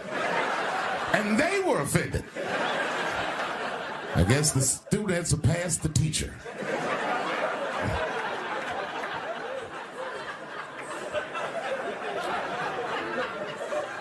It's a big deal. He had broken the show business rules. This is a rule. You know, the rules of perception. If they're black, then it's a gang. If they're Italian, it's a mob. But if they're Jewish, it's a coincidence, and you should never speak about it.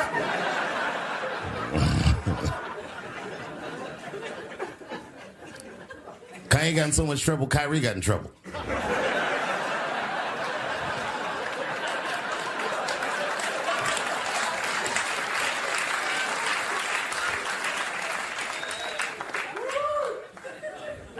Kyrie Irving posted a link to a movie that he had seen on Amazon. No caption on the post or nothing like that. But apparently this movie had some, I don't know, anti-Semitic tropes or something. And it was some weird title like From Hebrew to Negro or something. And the NBA told me he should apologize. And he was slow to apologize. And then the list of demands to get back in their good graces got longer and longer. And this is where, you know, I draw the line. I know the Jewish people have been through terrible things all over the world, but you can't blame that on black Americans. You just can't. You know what I mean? Thanks to the one person that said that. A fair punishment would be he should just post a link to Schindler's List and y'all write your own captions.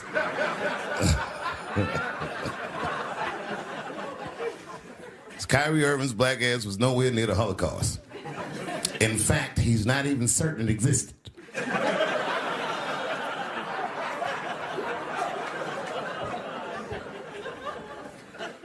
I saw one news pundit screaming about Kanye. She said, mental health is no excuse for that type of language. Yes, it is, bitch. You can kill somebody if you're mentally ill. Listen, okay, I don't think Kanye is crazy at all. I think he's possibly not well.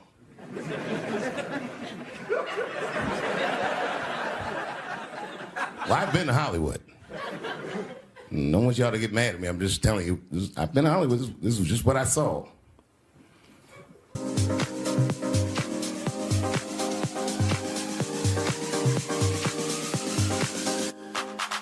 Whatever hit it, don't fall for me.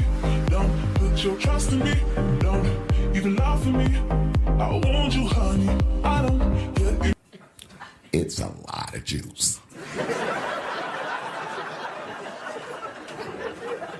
Like a lot.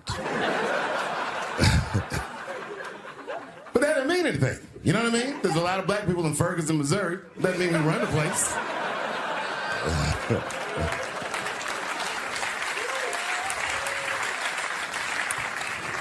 I could see if you had some kind of issue, you know what I mean? You might go out to Hollywood and your mind might start connecting some kind of lines and you could maybe adopt the delusion that the Jews run show business. It's not a crazy thing to think. But it's a crazy thing to say out loud in a climate like this.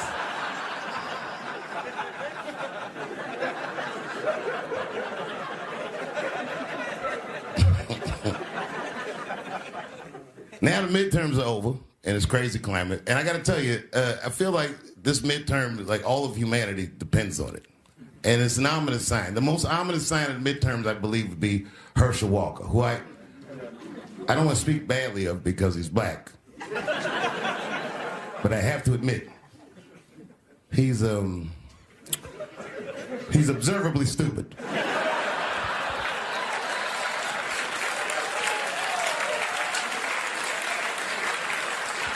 Even when he's not talking, his mouth be open a little bit like.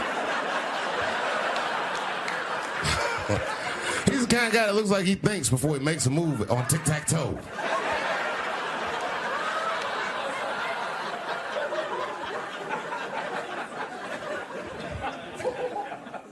And I'm watching the news now, they're declaring the end of the Trump era. Now, okay, I can see how in New York you might believe this is the end of his era. I'm just being honest with you. I live in Ohio amongst the poor whites.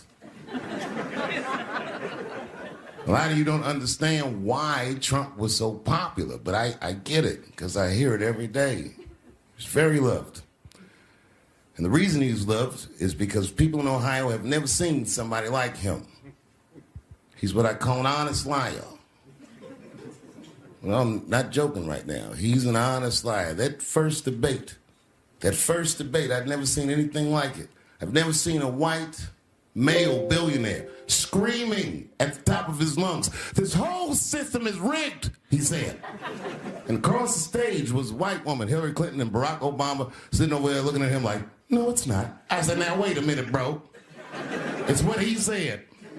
And the moderator said, "Well, Mr. Trump, if in fact the system is rigged, as you suggest, what would be your evidence?" You remember what he said, bro? He said, "I know the system is rigged because I use it." I said, "God damn." And then he pulled out an Illuminati membership card and chopped a line of cocaine up and did it right at the podium.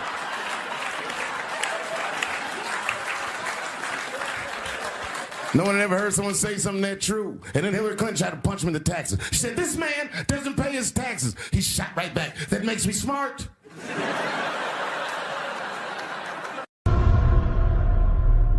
I came back here where I started because I will shoot my final Netflix special tonight.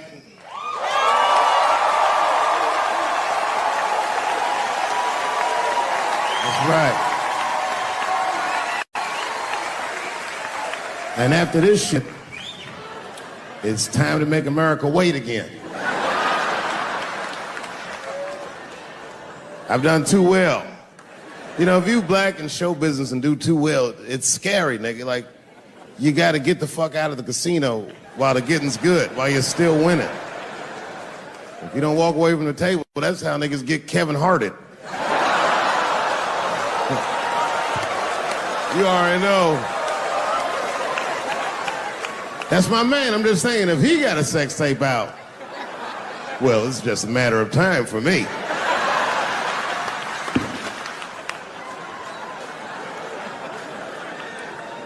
But you know why I be thinking sometimes I want to stop doing comedy? And you know, I don't want to sound like a braggart saying this, but the real reason I want to stop is because I'm too goddamn good at it. I'm not even exaggerating. It's not exciting. Every night before I come out on stage, I'll be backstage like, "I'm sure this is gonna go well." And it always does. I'm so good at writing jokes, and this is not even an exaggeration.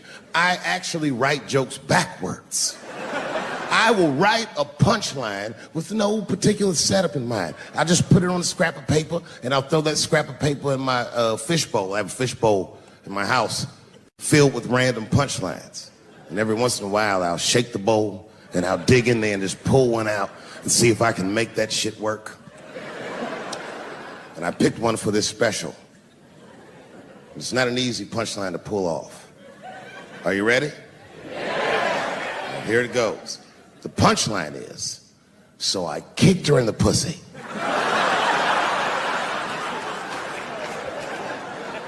I haven't finished the joke yet. I just know whatever happens in the beginning of the joke, at the end of the joke, for some reason, I'm gonna kick somebody in the pussy. And it's going to be hilarious. And you know what's weird? I've always remembered a time when I wasn't. You know, when I was growing up, I was probably about 8 years old. And at the time, we were living in Silver Spring. Yeah. Yes.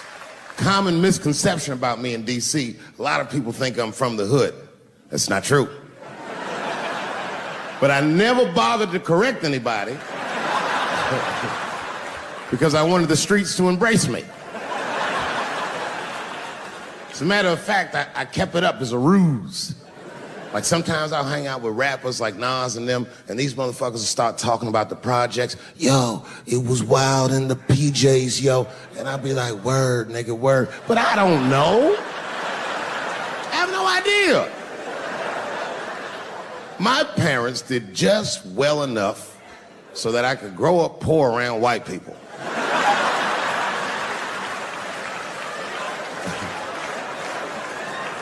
And to be honest, when Nas and them talk about the projects, nigga, I used to get jealous because it sounded fun.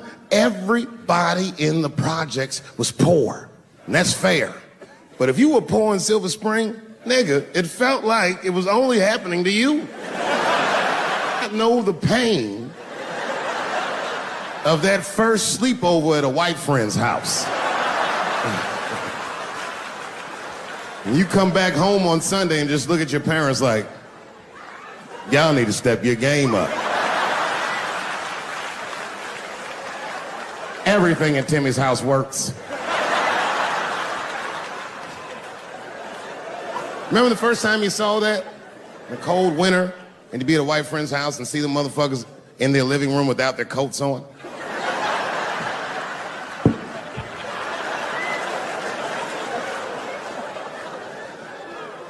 Timmy was one of my first white friends, like, in my life, man. He's a good dude, too. He moved to Silver Spring from Utah, of all places. I guess his family was affiliated with that Mormon church they got down there, and me and him used to hang out. And one day I was at his house, we were just hanging out, and Timmy says, Dave, why don't you stay for dinner tonight? I said, oh, man, I'd love to, but I can't. If I'm not home before dark, my mother will kill me. That was a lie. My mother had several jobs. I hadn't seen her in like 3 or 4 days. At that point in my life, it was my experience that white dinner wasn't delicious.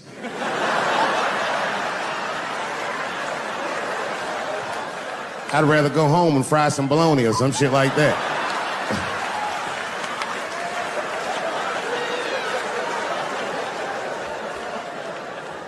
But then old Timmy threw me a curveball I wasn't expecting. He said, it's too bad you can't stay, Dave, because Mom made stovetop stuffing. I said, what the fuck, stovetop? Well, hold on, nigga, let me make some phone calls real quick. I had seen that commercial so many times, I had dreamt of getting my hands on some of that stovetop stuffing. And finally, I met a motherfucker that actually had a box of stovetop in the house. I couldn't miss this opportunity, so I pretended to call my mother. And then I came back and I said, Timmy, you're not gonna believe this great news. Mom said I can stay. And he said, fantastic. He said, why don't you come with me and we'll help set the table and then we can say the blessing. I had no interest in setting this motherfucker's table or saying these crazy ass Mormon prayers. I just wanted that goddamn stuffing. My hands first. My plan was simple. Wash my hands slowly, and by the time I'm done, the table will be set, the blessing will be said, and all that there will be left to do is eat. Went to the bathroom. I washed my hands very slowly. I must have been in there for about 10 minutes. And suddenly, one of his mothers came to the door.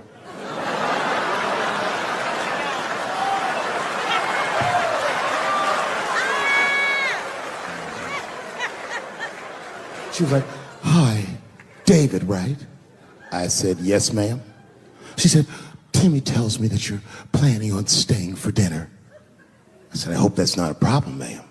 She says, no, it's no problem. In fact, we'd love to have you. It's just that we weren't expecting company. And I'm afraid there's not enough stovetop stuffing for everybody. So I kicked her in the pussy. Bam! Ladies and gentlemen, I told you I'm dope, nigga. I told you what I was gonna say and you still didn't see it coming.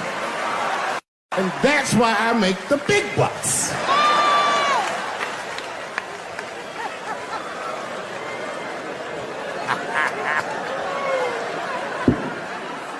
Oh my God.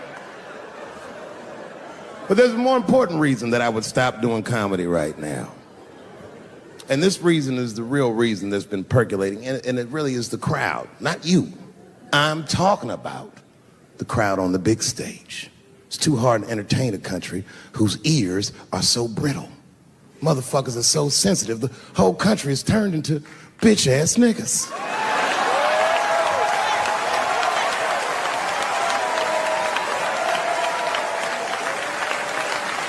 Everything you say upsets somebody.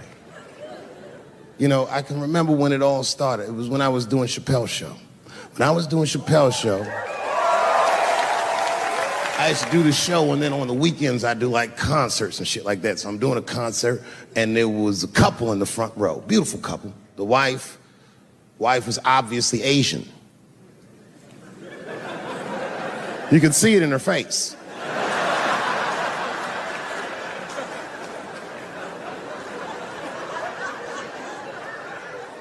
The husband, this motherfucker was mysterious, to say the least. Couldn't quite pinpoint where he was from. Caramel-colored fella, very nice hair, but he could have been from anywhere. Bangladesh, Mexico. I can't guess with a nigga like this. All I knew for sure about this guy is that his wife was a bitch. I could see that in her face, too. No, he was laughing and having a good time, and she was scowling at me at a goddamn comedy show. I couldn't figure it out. And then I realized at some point that she was pregnant, and I was smoking on stage. I said, oh my God, that's probably why she's mad. So I started to put my cigarette out, but then she hit me with one of them fake non-smoker calls. So I just kept smoking. I thought to myself, bitch, that baby will be fine, relax. And I tried to break the tension. I just asked her. That's all I said. I go, hey, where are you guys from anyway? And I could tell that she was on to me. She goes, very condescendingly, she says, I'm from California. If you're asking my ethnicity, I am Chinese. He was like, I'm Mexican, bro. I said, well, I'm sorry if I offended you by asking, but you're a very beautiful couple. And miss, there's no question that you're going to give birth to the hardest working baby this world has ever seen.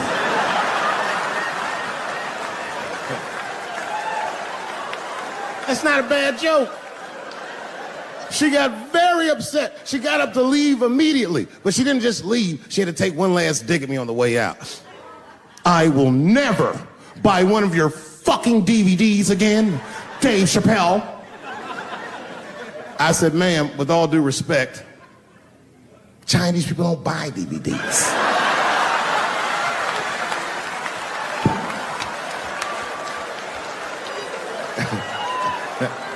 And the crowd went crazy. We were all laughing, having a good time. I didn't even think anything of it. And then just 3 days later, this lady sends a fucking letter to my promoter telling him not to book me for shows anymore because I was, quote, racist, and I'm quoting her, insensitive to the nature of my interracial marriage. I was like, oh, word, bitch, I was.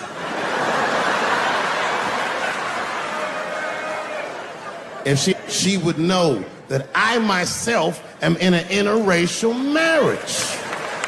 That's right. In fact, my wife is Asian too. Surprise, bitch, I'll see you on Thanksgiving.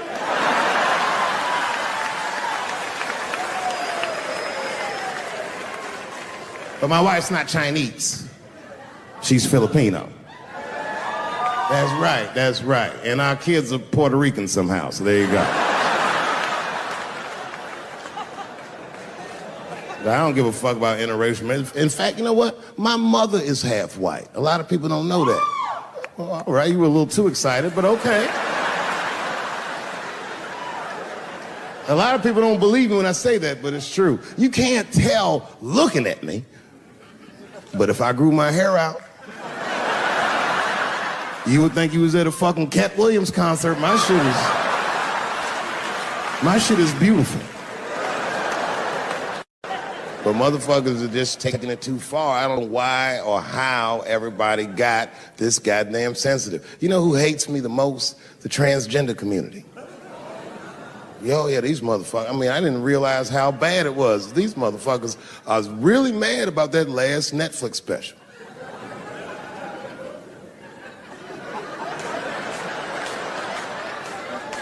It's tough, man. I don't know what to do about it because I like them.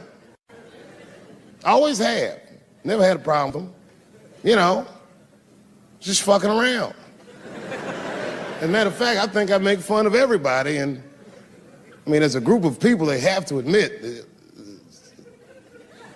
it's kind of fucking hilarious, man. I'm sorry, bro. It's like, I've never seen somebody in such a hilarious predicament not have a sense of humor about it. They're born feeling like there's something other than they're born as, and that's kind of funny, you know? I mean, it's funny if it's not happening to you. It's like that white black bitch that's in the news all the time. Rachel Dolezal. She's a white woman, but then she dressed up like a nigga and shot her way up to the very top of blackness. And I always wanted to meet her just so I could understand. I just wanted to like have dinner with her so I could just look in her eyes and call her a nigger to her face. The fuck is that bitch talking about? I identify black. That is trans talk, lady. Stop biting. Stop biting. There's a big difference between her and a trans. The difference between her and a trans is I believe transgenders. I don't understand them either, but I know they mean what they say. Them niggas cut their dicks off. That's all the proof I need. I've never seen somebody just throw their dick away. Don't need it.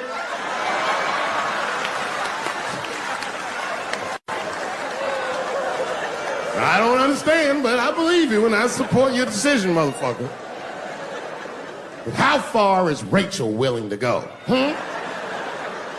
What is Rachel willing to do so that we blacks can believe that she believes she's actually one of us? Bitch, are you willing to put a lien on your house? Invest in a mixtape that probably won't work out?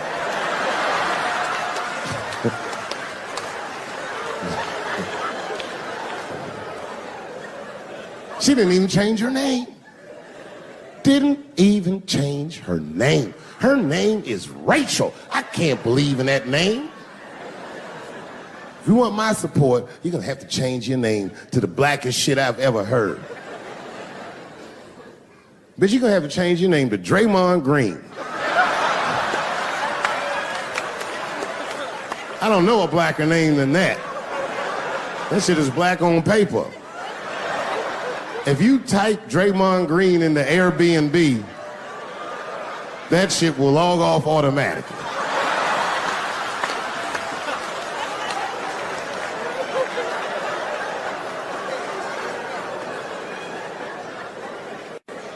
And people get mad, bro. People get mad about everything I say. I was doing a show. I was in Portland, Oregon. And I was checked in a hotel under the name Charles Edward Cheese.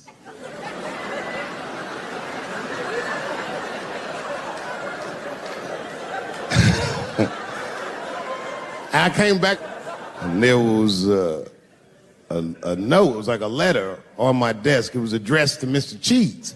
So obviously I'm going to assume that whoever wrote this letter must be an intimate friend of mine. This is not some kind of name that a person would just guess. But then I opened the letter and it turns out I don't know this person at all. It's a fan letter. You know, I'm not even used to the idea that I have fans, but I'm grateful for it. And even though I'm grateful for fans, I don't read those letters. Be nice if I did, but realistically, it's like, what am I, Santa Claus, nigga? I don't have time for this. Like, got shit I want to do. I'm trying to chill. Read all these dreams and wishes from strangers, but I read it. I'd already opened it. So I just read the whole letter. And you know what, man? Whoever wrote this letter truly loves me. I mean, they were really fucking nice in the letter. And then they described to me what it was like to come to the show, how excited they were, how much fun they were having. And then they said that when I got to my jokes about transgenders, that they were, quote, devastated. Because it turns out that whoever wrote the letter was transgender. Now, I'm going to be real for a second. You got to understand, I never feel bad about anything I say up here.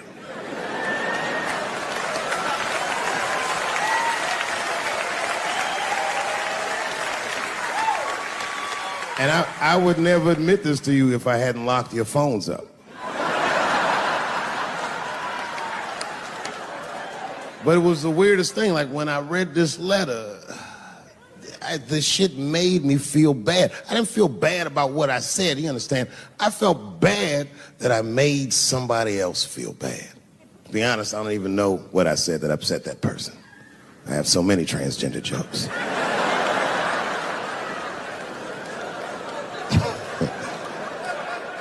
But I feel like it was probably this joke I'm about to tell you right now. And it's not even that bad of a joke. It's a true joke. I mean, it's not true, but I had read in the paper that Caitlyn Jenner was contemplating posing nude in an upcoming issue of Sports Illustrated. And I know it's not politically correct to say these things, so I just figured, fuck it, I'll say it for everybody else. Yuck. Oh, sometimes I just want to read some stats. I don't know why you're gonna cram some man pussy in the middle of the sports page like this. I just didn't think that was the place for it. But I wasn't saying anything like Caitlyn Jenner's a bad person. I'm not mad at her for doing it. Not even mad at Sports Illustrated. If I'm mad at somebody, I'm probably just mad at myself. You understand? Because deep down, I know that I am not strong enough to not look at those pictures.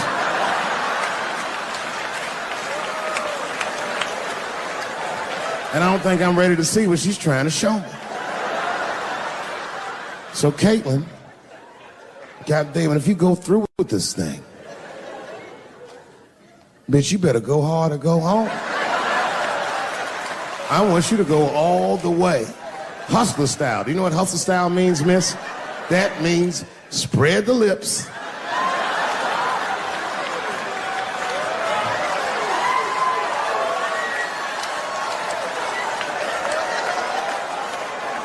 I hope she spreads her lips and there's an itty bitty dick inside. Ah! The show is behind the curtains.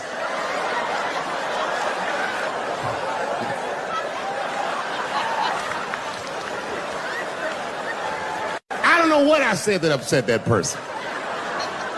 But I'm gonna tell you something. When I read that letter, and the moments after I read it, I did something that many black men in America do not have the time or the money to do. I thought about how I felt.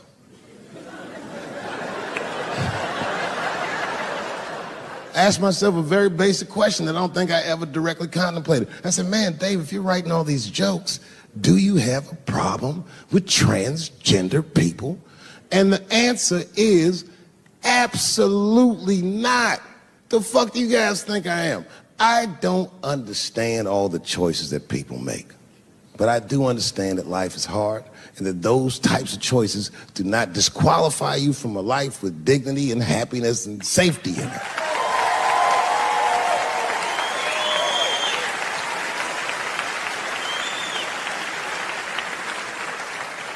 But if I'm honest,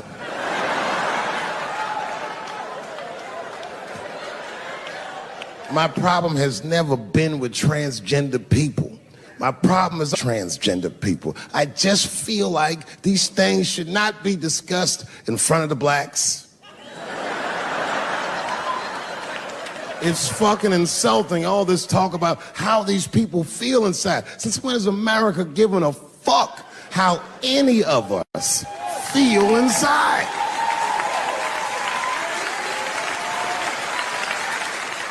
And I cannot shake this awful suspicion that the only reason everybody is talking about transgenders is because white men want to do it. That's right. I just said that. If it was just women that felt that way, or black dudes and Mexican dudes being like, hey, y'all, we feel like girls inside, they'd be like, shut up, nigger. No one asked you how you felt. Come on, everybody, we have strawberries to pick. It reeks of white privilege. You never asked yourself why it was easier for Bruce Jenner to change his gender than it was for Cassius Clay to change his fucking name?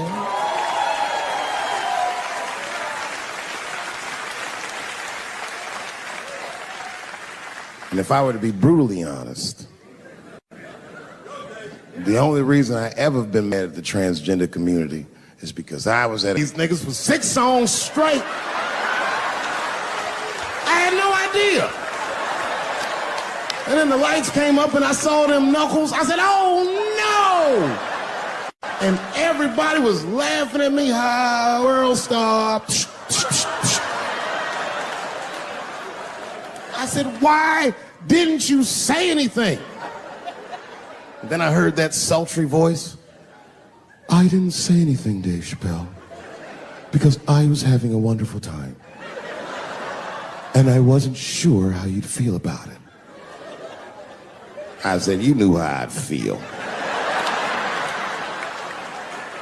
And she said, I'm going home. I don't want any trouble from you. I said, home? It's only 2 songs left. I mean, we might as well finish tonight. And we ended up having breakfast together. Oh, grow up. That doesn't make me gay. I just titty fucked her. These titties are as real as any titties in L.A. It's 2 o'clock in the morning. I was just borrowing a little friction from a stranger. Whoops.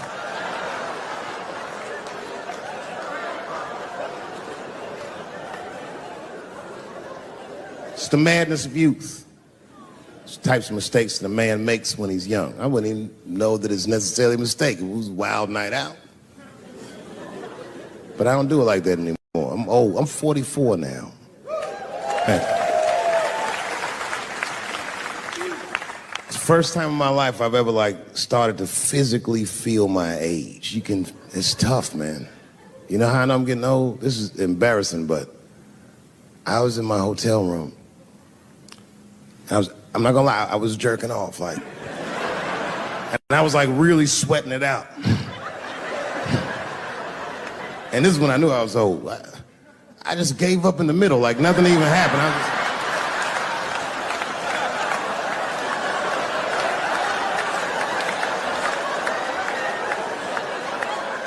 I don't like looking at my dick anymore. My dick looks distinguished. It's old, an old looking dick. It's got salt and pepper hair all around it. My dick looks like Morgan Freeman in the 90s. Without the dots. My dick narrates. Dave pulled me out and started jerking me around and jerking me around. But not with the same vigor as when he was young. He and I both knew nothing was... I see my age in my children. I came home from the road. This is not long ago. I've been gone for, if you can picture, I was gone for weeks and weeks. And when I came back, nobody was home. Now, one person in my family thought that maybe I'd like to see them when I got back. They knew when I was coming back, but they just weren't home. And that shit was a wake-up call. You know, when my kids were little, and the tour bus would pull up to the house, these motherfuckers would spill out. Dad is home, hooray! And they'd hug me and kiss me, and then as the years went on, they'd get less interested. Hey everybody, look, it's Mr. Promises back from the road.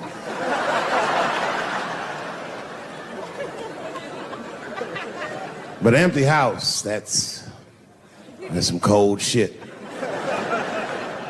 And I went into my oldest son's room. I was like, hello, hello. He was gone. And I'd never done this to him before, but for some reason I just did it. I just looked through his shit. Just to see who this motherfucker was becoming. And I found these notebooks and I started going through them. Written as his handwriting. I didn't even know this nigga wrote poems. And then I looked through his drawers and I opened up his middle drawer. And I found this rolling paper. And I looked down at them papers like, oh, that's where that poetry's coming from.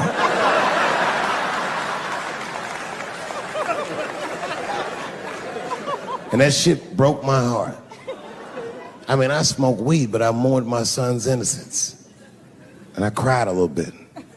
And I took his papers upstairs to my room. Rolled some weed that I'd hid from the family. And I got really high. And then I got paranoid, so I put his papers back how I found them. So he wouldn't know what I was up to. This nigga won't even know that that happened until he sees the special. Yeah, nigga, I found your papers. He's a cold motherfucker. Let me tell you, this kid is only 16 years old. Listen to what he did to me. This motherfucker calls me up in the middle of the night. It was 1 o'clock in the morning. He goes, Dad, don't be mad. I knew something was, what's going on? He said, listen, I'm fine. And don't forget, you told me to do this. I'm at a party, and my designated driver had too much to drink. And me and my friends need you to come pick us up. I said, Jesus Christ, it's 1 o'clock in the morning, nigga. I am shit-faced.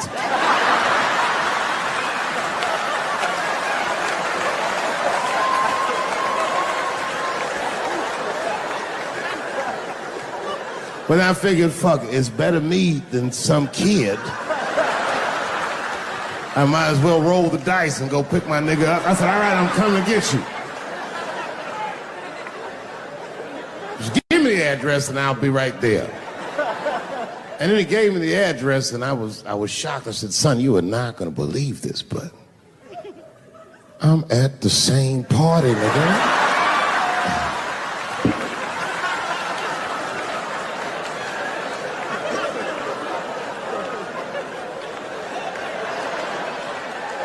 They grow up fast, don't they? Can I ask you a weird question? I want to make you feel uncomfortable. You don't have to answer it, and if it doesn't go well, we'll just edit it out anyway. Is it weird to be the only white people in a row?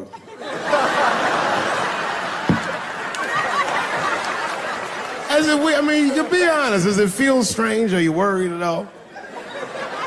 Give me your money, motherfucker. I'm just fucking around. This guy got ice in his veins. He didn't even buckle. You know, like many black men my age, the first time I voted was 8 years ago. Right. I saw Obama on TV. I said, oh, I'm voting for this nigga. I remember the day I voted for Obama. I voted in Ohio, and my vote matters in Ohio. Ohio is a battleground.